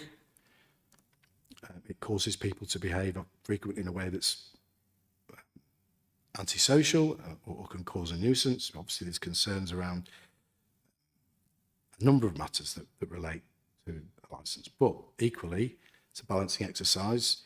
Premises such as these do provide a service to the local community. And you've seen evidence from two people who used the shop about how these premises are conducted. I have to say, in my 12 years of doing this, I've never come across such an approach. But I have to say, it's powerful when members of your who live in this city or in the surrounding towns are prepared to make statements like that about how somebody operates their business. It's not an overwhelming piece of evidence, but it does speak to how these premises are regarded in the community. And so you are tasked today with making a proportionate and appropriate decision about the best way forward for this licence, and with, as I say, a key pan at the wheel. And I would please invite you, therefore, based on the evidential points that I've made, what you're faced with here, we accept there's been a sale to somebody under the age of 18 who is going to be 18 very soon. I won't go into any more detail than that. Who did look like they would be around the age that we're talking. That is taken on board. There can't be no consequences that flow from that. Of course there can't. But to suggest that and a load of, frankly, who knows from who, what the motivation is, anonymous calls to the premises viewed through the prism of a past test purchase and taking this man's business away from him is not appropriate. It's not fair. And please therefore invite you to follow the steps that we've suggested and impose those conditions on the licence. And thank you for listening. And we're all here to answer questions. The only thing I would make, you did, Sidgens sits there and he made the sale. So he's come here today. He's not what my client's not done is gone, I've sacked the person that made the sale. That's not always the correct approach. I'm not saying it can't be. But you missed him off the list. He's on the Regulation 8 notice, so he could answer any questions if you wish to ask him any, that's all, because he's here. And so we're all here if you've got any questions for us. And thank you for listening. I'm sorry if I went on a bit. That's me. I enjoyed listening to you. Yeah, no problem. You've made a comprehensive case. I have got some questions. You made a reference to existing or old refusals logs. I think that they're from the machine that we were told. Yes, I can't remember the name of the software or whatever that does that. But how extensive are those refusals logs? How far do they go back, and how far up to date are they? I think they're retained all the time. I just asked Akipen if he could just take a snapshot at the time, go back a few months, and we supply that. I think I supplied you with enough. I didn't want to supply reams and reams and reams of refusals logs. I appreciate that, but I think they were all in 2024. Were there any in 2025, or have I? Yeah, they go up to March 25. Okay, they do, okay, good. I just wanted to check that in my memory. Okay, and you've. Okay. You've made a strong point about the 3 people that were in the room. We're talking about a particular incident, and you're not denying that this incident happened, that there was a sale to an underage minor. Of course, there are issues around identification of ages and all the rest of it, but an age verification policy is a requirement in the existing licence. It seems that it's been reliant upon a piece of software pretty much to actually indicate a recording of the verification of ages rather than necessarily there's a requirement that somebody should actually show some ID. If it's this, he should have been ID'd. It should have been. He should have been ID'd. It's There's fairly no. clear from the. I mean, he might not look like he's under 18. We say he doesn't look like he's 25. He should have been ID'd. He certainly We doesn't accept. look like he's 25. We accept that. I mean, that's certainly the case. And there were 2 individuals either side, one of whom is arguably over 18, but doesn't necessarily look like it either. But the other of whom does seem to be indeed in their 20s. So a question, why didn't the shopkeeper say, well, this person should pay and take these goods rather than this a minor? I mean, that is a bit odd, isn't it? It is, and I'll let Stygians answer that question for you. I think in relation to that, I think the chap in the middle, certainly in my mind, in Duncan's mind, when we watch the footage, appears to present as 18. Indeed, he shortly will be 18, and the mandatory condition only does state that the challenge should be made if they appear to be under 18. The till prompt, as you saw this morning, says yes, no challenge. I think there was 3 options. There's yes or no, or ask for ID. So the yes button was obviously pressed. As to why ID wasn't asked for, I'll let Stygians answer that. You just press the button. Yeah, the necklace guy on the video actually is a regular guy, so that's why we didn't ID him. And he's the one that is 24 that was 24, yeah, ID'd sorry. a few days after. So now I've got a question. Can you go back there?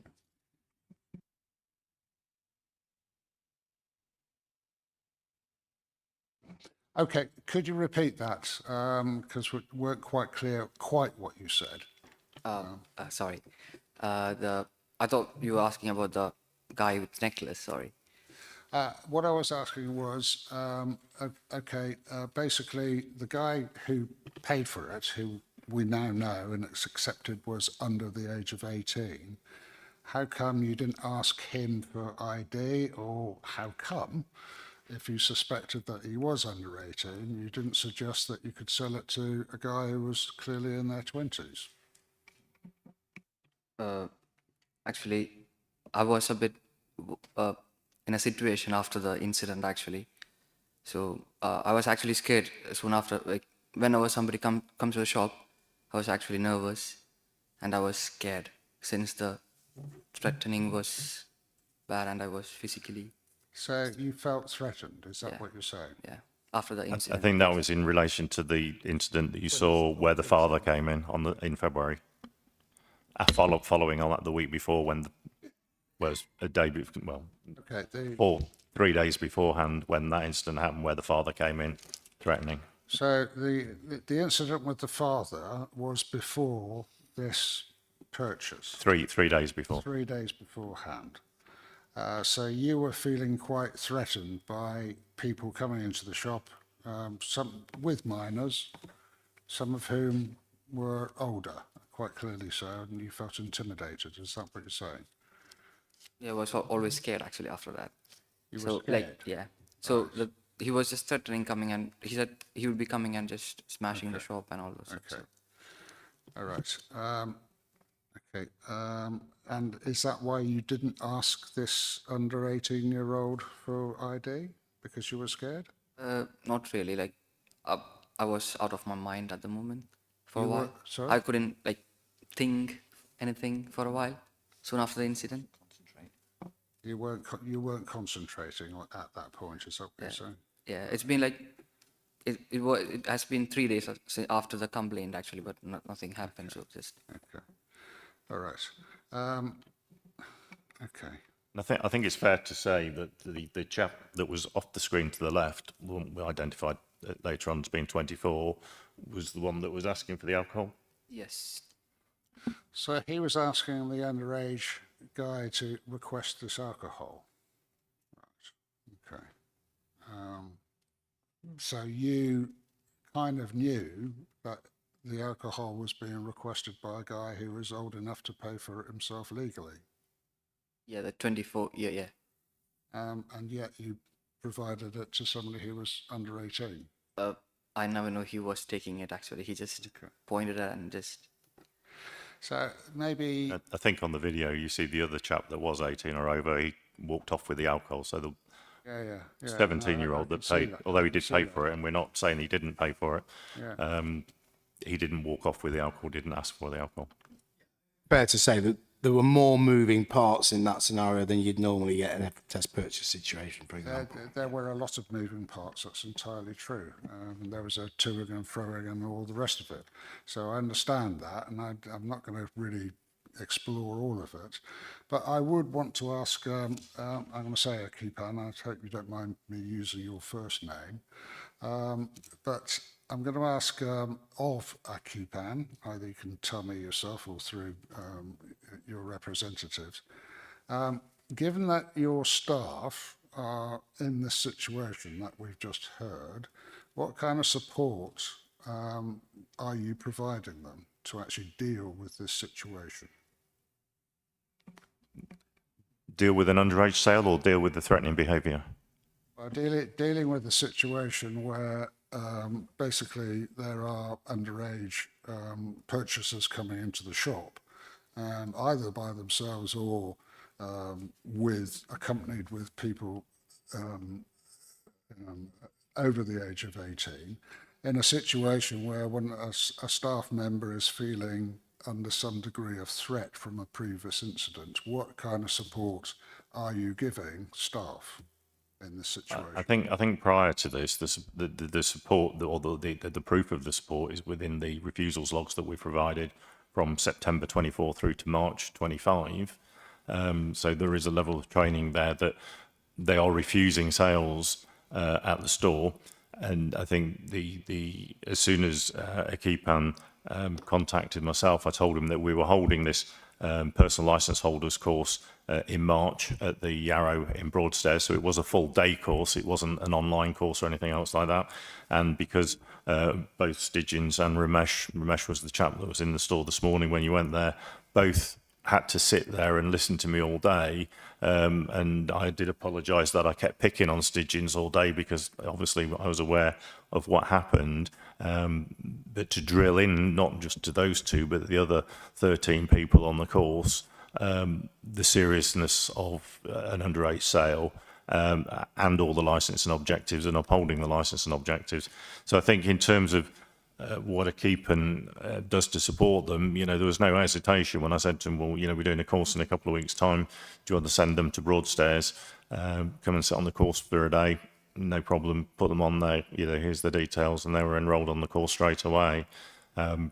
They've now got their training. They've got training booklets in place as well that we've shown you in the past. And, they have a kind of a hotline, really, I suppose, to me. Stygians is often sending me WhatsApp messages to say, what can I do in this? Is this right? Am I doing this right? Am I doing this wrong? As does Akipan, as does Ramesh. So there is the support really for them is probably via myself. Okay, thanks. I mean, I think you know full well why I'm asking that question, because actually what we're looking at here is the issue of the designated premises supervisor and the management and the support that management gives staff in a shop is very crucial, and it's very crucial if the licensing objectives are going to be upheld. So there'd be an expectation on our part that there's evidence that that is indeed happening. So I'll ask my colleagues if there are any other questions. It's really just a little follow-up on yours, Chair. Sidjan, you were saying that you felt quite frightened because of the result of the previous, the incident 3 days before. And I just want to ask, if I can ask it's probably the premises supervisor, what is in place to make sure, because if being frightened stops you, because I couldn't quite work out what was going on the video without any talking, but there seemed to be a bit of sort of, I wasn't sure if there was aggression or not in that with the buying of the alcohol, and if that would be something that would put your staff into a situation of like, I just want these people out of my shop and away from me. And I just wonder if there's any security you're going to put in place. I mean, the police have said that they didn't get the video at all about the incident, and why was that a bit late? I just think there is a duty to look after your staff so that they're not scared, so that they can actually do their jobs properly, and that's really sort of, you know, what's in place for that. Thank you. I think in terms of the CCTV, because it's exactly the same question I asked, have the police got a copy of this CCTV? Well, first off, was it reported to the police? Yes, it was reported to the police. There's a crime log against that. Then I asked if the CCTV was provided, and the answer was no. And I said, well, why was that not provided? And it was purely that, you know, the guy that came in was very threatening. And they were just fearful that if they didn't drop this, you know, he threatened to put the shop windows in. He threatened to even take a bribe of £1,000 if he came back with his mates an hour later. Thankfully, he didn't come back an hour later and ask for £1,000 or put the windows in. They just felt a little bit intimidated. I thought if they take it further, what would the repercussions, you know, be? Would they be better off just dropping this? And that's why they did it. And you know, and there was no condition on the on the license to provide CCTV. Yeah, and it was served here because this, you know, it was served in closed session, and that's the only reason we served that CCTV, just really to illustrate that, you know, that's the, you know, there was accusation, there's within the representations made, said there was complaints made by people that these sales were taking place on a regular basis. And trading standards say, you know, although they pass the test purchase, they're going to pass the test purchase because they don't ask ID of people that they're readily selling age-restricted products to. Well, it's very clear that they do refuse, but when they do refuse, this is what happens. And that kid obviously wasn't given a vape, wasn't sold a vape, but he told his father he bought that vape from that shop, only for the same reason that Duncan said earlier on, that if you're going to buy, an under 18 is going to buy age-restricted products, they're not going to tell everybody where they're buying the age-restricted products from, because that then stops them buying them in the future.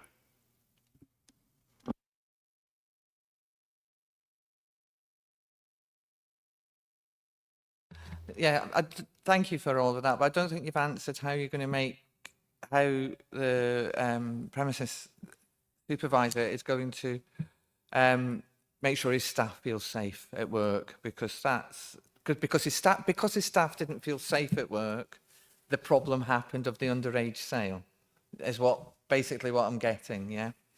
I think it'd be fair to say that you felt, if the Stygians felt threatened, under pressure, anxious, and everything else in the days after the event, I'm pretty sure that you feel okay now. And you know, that's the first time something like that's happened in the 3 years that Akipan's been at the shop. I don't. It's not a big store. You went there this morning. It's not the sort of place you can have a door supervisor on there all the time. Yeah, it closes early. You know, that incident with the chap coming in was at 6:30 in the evening. So does that suggest, you know, if you put a doorman on there 24 all the time it was open, that would, you know, eat seriously into any profits that are being made at the shop. So to put security in there is hard. I think the only, you know, they've got CCTV that show it. It's probably something that they probably learnt from that incident. If it happens again, you know, if they feel that there's going to be repercussions if they do press charges, I think that's a discussion that they need to have with the police, but they didn't have with the police this time. And it's more of a fear of what could happen had they taken that forward, which I think I probably would have been in the same position. If I may, I appreciate it's not something that's been alleged here and part of this, but I'm concerned about some of the evidence or hearsay about young people hanging around outside the shop. So the question really is there CCTV covering outside? And I notice there's quite a lot of refusals of alcohol, and it's many different items. And I wonder if there is a sort of policy as well for if you've refused the Bacardi Carta Blanca, whatever that is, and then someone else comes in, an adult, subsequently to purchase the same thing. Is there sort of, are you then looking at that saying, oh, that is the person who just came in who was refused? Because there's only one category on the till, isn't there, for refusal? And I just wonder whether there's a policy on that. I think you're saying if somebody refuses a bottle of brandy, is there a method in place if somebody comes in 5 minutes later and asks for a bottle of brandy? Is that what you're saying? Exactly, yeah. Just regarding those proxy sales that might account for some of those complaints. I think the probable answer is no. Leah? No, Yeah, we only got ID tempered. Like if it's an tempered ID card, we should actually refuse it. No sale. I mean, and that's all. Yeah. I think any responsible employee or retailer should be alive to that. I mean, obviously, 5 minutes later, someone comes, if it's a fairly esoteric product, obscure product rather, then I think in those circumstances that's something someone should absolutely be alive to, yeah, without question. Just make one very small point about kids hanging about outside. I think having the bus stop where it is doesn't help with that. I think that they just tend to gravitate towards the store just as a operation of where the bus stop is. I think that's... Yeah. Don't know if you noticed, but right outside the door there is a bus stop. Yeah, there was. And it says CCTV outside the shop as well? Yeah, two cameras.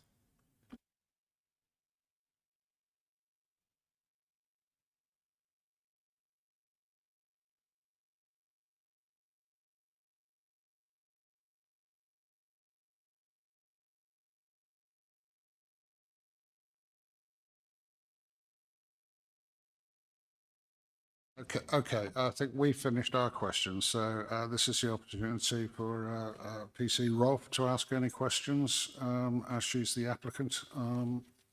So over to you, PC Yeah, no, Rolf. nothing for me, thank you. Points were covered. Sorry, I missed that. Sorry, nothing from me. The points that I had were covered, thank you. Okay. And Mr. Jewell, any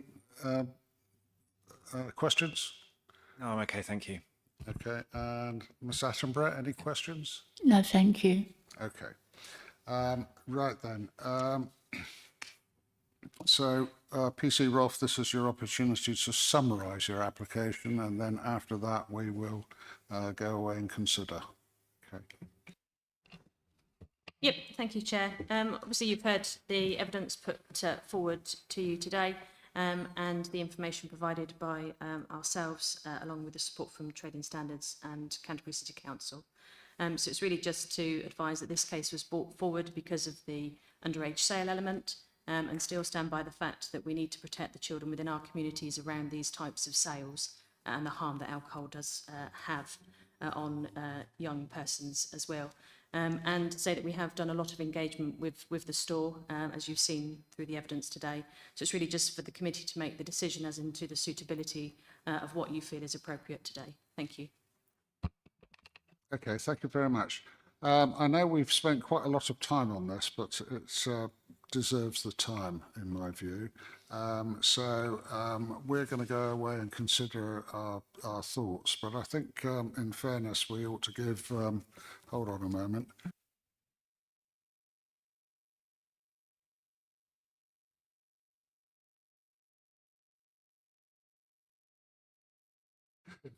Okay, there's quite a lot to consider. So what we're going to do is say we'll give 3/4 of an hour.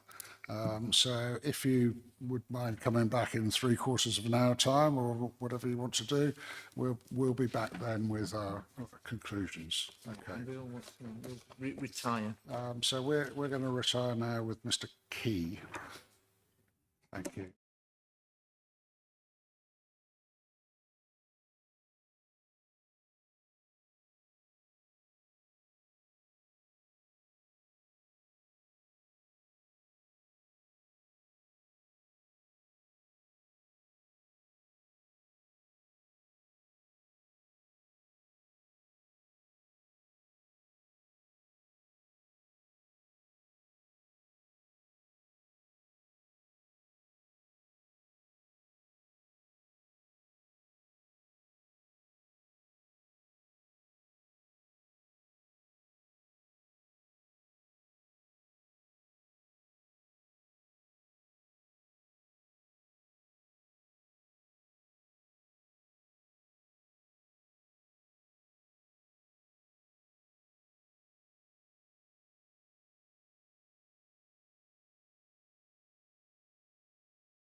we're all back.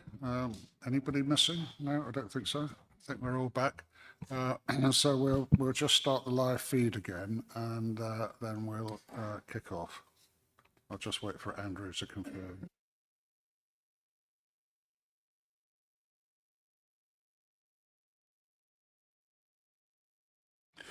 Okay, so welcome everybody back. The subcommittee has given this a lot of deep thought and reflection, and we have to say, first of all, we are very concerned that there was indeed a breach of the condition not to sell to underage minors in this case. And we did certainly think from the outset that we may have to consider revocation. However, we have been minded about all the representations that have made to us, and we're very much minded to look at the conditions that have been offered. We're minded to actually consider that what we will do is impose new conditions on the existing license, and we have a whole set of conditions which certainly address much of what the subcommittee was concerned about. But before we do that, and we will have to retire just briefly, and I tell you it will be a brief retirement, but before we do that, we would like to ask the police and other responsible authorities if they can have a look at the conditions that have been offered on the supplementary page 27, and have a look at that and have a view about whether there's anything they would wish to consider or add to those conditions that may be helpful. And I'll give you about 5 minutes to have a think about that. And then if you can give us your view about it to see if there's any additions to the conditions that have been suggested by Mr. Craig and Mr. King. Okay.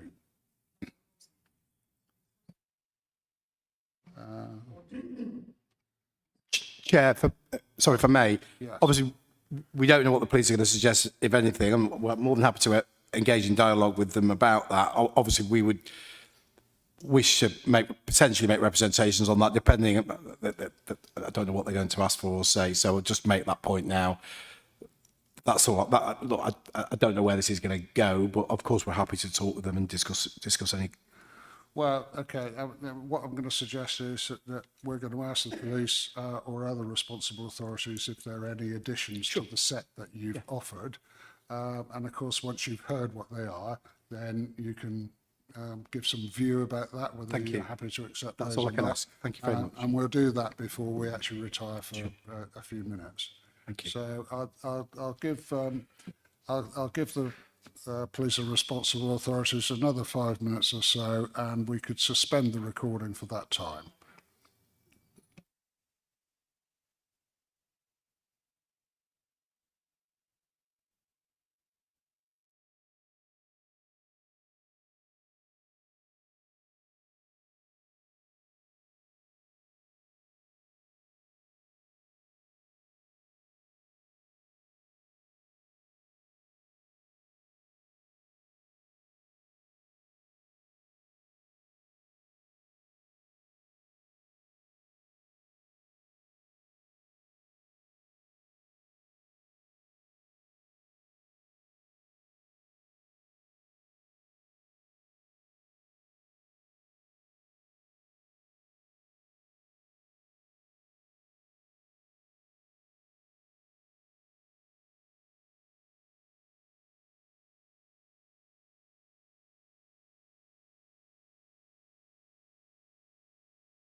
Okay, we're, we're reconvening. So first off, I'm going to actually invite Peter Key, our legal advisor, to put forward some suggestions that the panel have wanting to consider. So Peter, if you'd like to do that first, and then we'll ask the responsible authorities for their suggestions, and then we'll ask Mr. Craig and Mr. Keng to actually comment on those suggestions. Okay, so this is in addition to the conditions or amendments, if you wish, to the conditions on page 27, supplement 2. So, Peter. So page 27 has essentially 4 sets of conditions: CCTV, refusals book, challenge 25, and about training.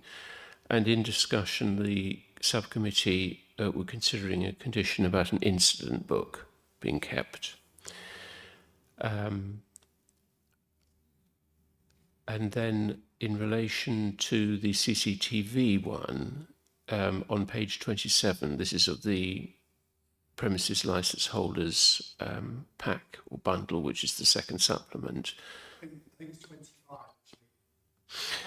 Yes, you're right. It's a bit confusing. So it's 25 in the premises license holders pagination, but the way it's been published by Democratic Services, it's page 27 at the top. So 25 at the bottom, 27 at the top. It has 3 paragraphs to it, and the licensing subcommittee were considering adding 2, that the CCTV should continually record and cover all areas where alcohol is kept for selection and purchase by the public. And secondly, that it should cover all entry and exit points, enabling frontal identification of every person entering in all or any like conditions. So just to mention those 2. As for the actual terms of a... Mr. Key, if I may, sorry, if it assists, we're happy with those conditions to be added. That assists. Thank you. Sorry? We have no objection to those modifications. Okay, Just no that assists. objections to those modifications. Peter, carry on. Thank you. From the premises license holder, that's helpful. And then in relation to an incident book, would be something that's kept at the premises which details crime or disorder that relates to or are linked with licensable activities at the premises. The incidents have to be recorded, retained for a minimum period of 12 months from the date of completion, and have at least the following details: time, date and location, nature of incident, result of incident, action taken to prevent further incidents. Each entry would have to be signed by the DPS or other responsible person employed at the premises, and the book would have to be made available to the usual authorities in the usual way. Again, no objection, just safe to say action taken to prevent, where possible. I think sometimes that might not be capable of being met in some way, but certainly if it's possible for remedial action to be taken, then yes. I would just seek that slight modification, Mr. Key, just because a licensing condition should be capable of being met, and there may be instances where, for whatever reason, and a particular incident isn't capable of being addressed for whatever reason. I can't think of any circumstances why, but I would just, if it's capable of being addressed in that way, then it should be. But I just please ask for that modification. But otherwise, that's fine. Where possible. Yes, thank you.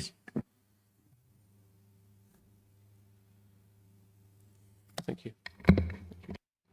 Okay, so thoughts from responsible authorities? It's like I'm the spokesperson for collectively. We've just got, obviously, those conditions as written on page 27. We've just got some slightly, perhaps, different wording of that, whether we could recommend that at all. So there was mention of a logbook.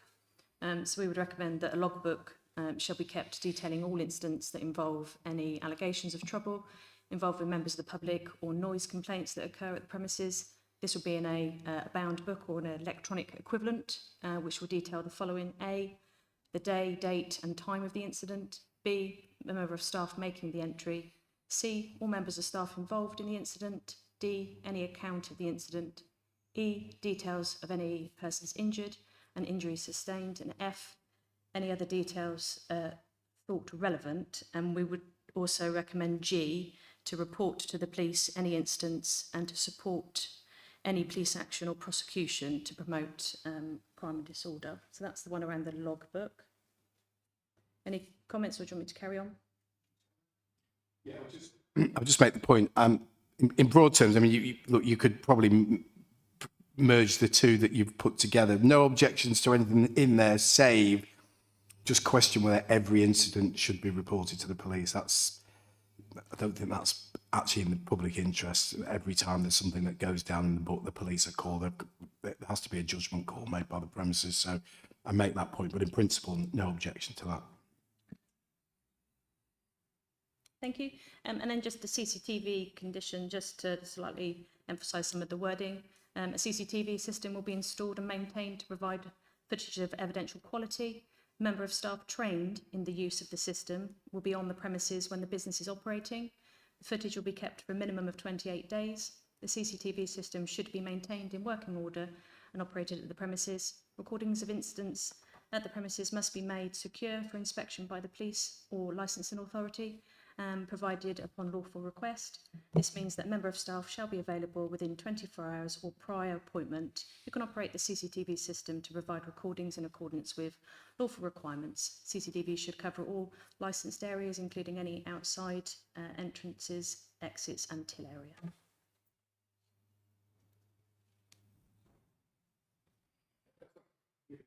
Put my microphone on. No objection saying to that, but again, I just make the point that obviously there's yours and theirs, and just obviously it's at the discretion of your licensing authority and their administrative function to effectively merge them and produce them in an enforceable way. So, but there's nothing in there that we take any issue with. All right, thank you. Thank you. And then obviously a refusals book will be maintained. Details of the refusals of sales will be entered and made available to police and local authorities upon request. Again, detailing time, date, staff member, reason for refusal must be recorded, but also to have that 3 monthly checks to be completed on the register by the DPS so that he can check his own staff compliance and any trends or any things that perhaps crop up that he might want to address. Any thoughts on that?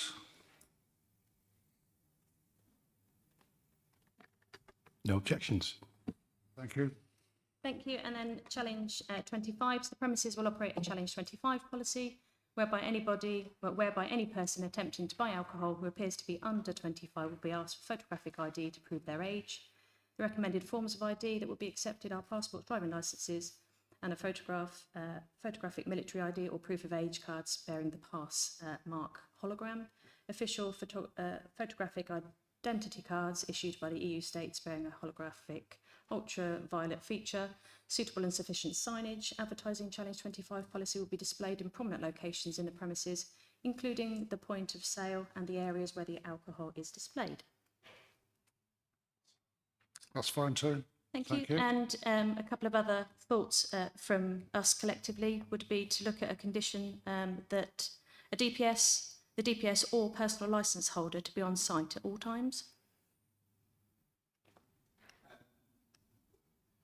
I mean, we presently have 2 members of staff who have personal licenses, but that could change at any given time. And this is a small shop. This isn't a big shop. And there may come a time where they need to staff the shop up. And I think given the size of the shop, we would say that that's not appropriate for these premises. That's our position on that.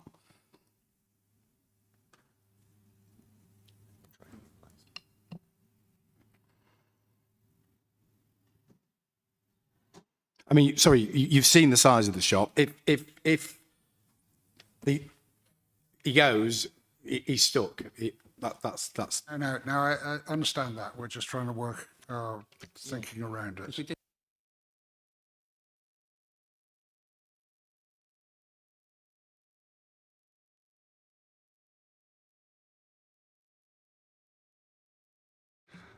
Are there any more from the police?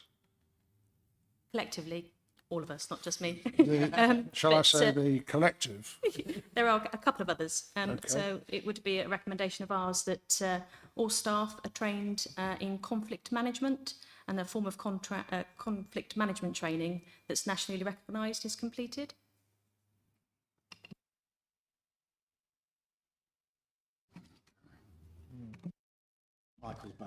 Yeah, I think we wouldn't accept that. I wouldn't want all the staff to have to go through a nationally recognised conflict. You know, it's a small shop at the end of the day, similar to personal licence holders. There's been one incident like, you know, that you saw in the 3 years that a keeper's been at the shop. He's never experienced that in any other shop that he's been in. You know, the chances of that happening again, we don't know. But to have everybody trained in conflict management in a nationally recognised qualification, you don't even have all staff in pubs that have conflicts every weekend doing that. So we'd refuse that. Okay, thanks for your thoughts on that. We got a final one? Yes, 2 members of staff to be on duty at the premises from 6 o'clock in the evening until close.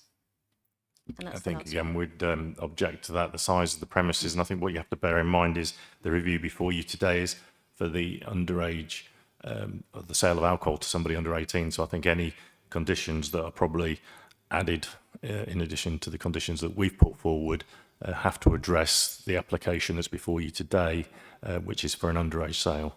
Couple of bits of the section 182 guidance just to remind you of. Firstly, paragraph 1.16, which says that conditions should be proportionate and they should be tailored to the particular premises. You've seen how big the premises is. And the second point I would make is that 11.20 in the guidance says that any steps you take following a review should be aimed at the causes that gave rise to the review in the first place. And so just make that point. Obviously the incident that took place on the 27th of February wasn't the cause of the review. It's something that we've put into the mix in order to demonstrate something to you, and so we would say that's disproportionate. Thank you. Okay, thank you for that. Right. No, just wanted to finally say, obviously, you asked us to come up with some other options, and that was the reason that we've put these together based on the threats that the shop felt that they'd received and the concerns that the staff had, obviously, where they'd said that they felt uneasy working in the store after that happened. But what we would also just like for consideration would be that, that any of the conditions here that have been proposed or that you decide upon, that whether it's looked upon that in order to implement these and to get everything in place, that the committee consider a short period of suspension of 28 days whilst this is all implemented. Okay, that's. Have we got any comments on that? I made submissions on this point. First of all, you didn't mention suspension when you said what your determination was. This decision won't take effect for 21 days. It may be sent out today. It may not be sent out for a few days, so it could be up to a month before it takes effect. So that's effectively providing that period in order for the premises to become compliant with those conditions. So I'm struggling to see what purpose in those circumstances a suspension would serve. Thank you. Okay, I think just to add to that as well, sorry for butting in, most of those conditions are actually in place at the moment. There is, you didn't see it this morning, but there is an incident book there, for example. So most of those conditions, if not all, are actually being complied with at the moment. Okay, right. Any final thoughts, anybody? Right, in that case, we're going to go out for about 10 minutes. We're going to go out for about 10 minutes and we'll come back with our final decision.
Okay, welcome back, everybody. And we're now back on live stream again.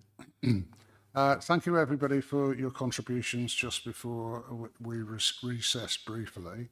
What I want to say is fairly clear.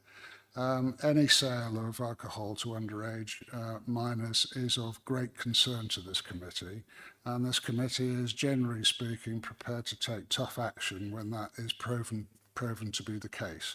And we have got a bit of a record about that, and we will continue to take tough action when it's necessary. But we have listened to everybody's concerns and their contributions to this debate. I particularly want to say that I am impressed that both the DPS and the person who sold the alcohol in the shop was prepared to come to this committee and to talk to this committee about what happened, and I acknowledge that, and so I'd like to thank you both for doing that. Because of our concerns, however, for the objectives of licensing, and in particular for preventing crime and disorder and for preventing harm to underage children, we are minded to allow the license to continue, but it will be with amendments, and we are imposing the additional conditions that we have discussed beforehand. And I'd like to thank everybody for their contributions to that, including the representatives that put forward the initial set of suggested additional conditions. So thank you, Mr. Craig and Mr. Kane. Thank you to the responsible authorities as well. And I'm going to invite Peter Key, our legal advisor, to announce our decision more fully and formally. So Peter, would you like to do that? So this is the decision of the Canterbury City Council Licensing Subcommittee on the review application made by the police in respect of Kinera Express, 141 Station Road, Herne Bay. The review application was subsequently supported by representations made by two responsible authorities, KCC Trading Standards and the Licensing Enforcement Officer at Canterbury City Council. There was a site visit this morning to the premises in question, attended by members of the subcommittee, Mr. Kang, Duncan Craig Council, and Mr. Akip Balasubramaniam, the premises licence holder, was there, as were two of the shop staff, both of whom now have personal licences and one of whom is in attendance today.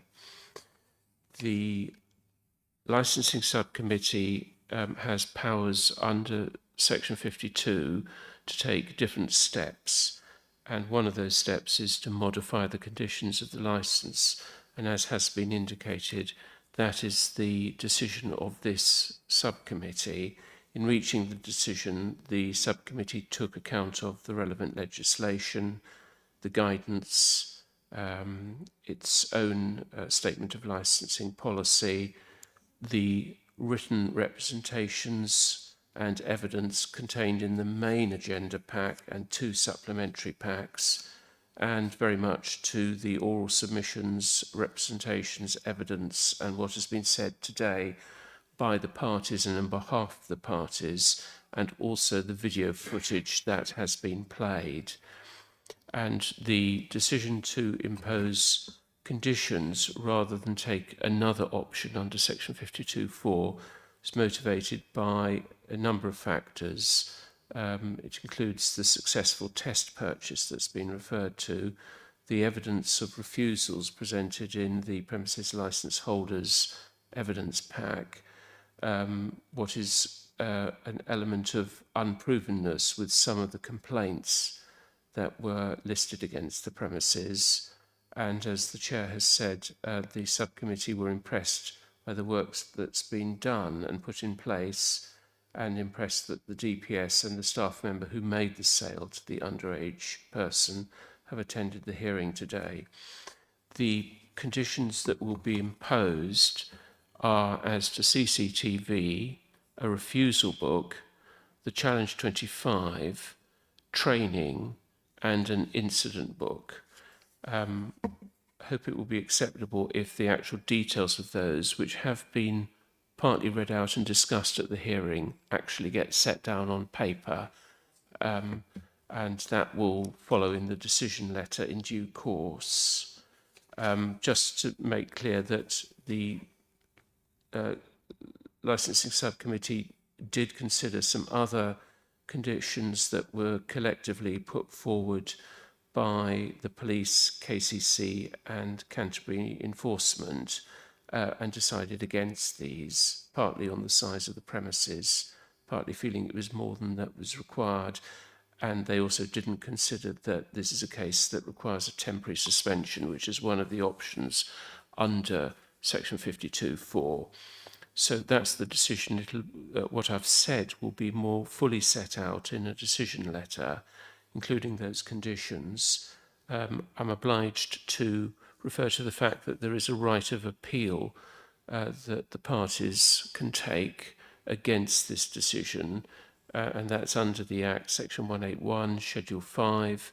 It's a strict 21-day period, and it would be safest to consider that that period starts today and is to the Magistrates' Court.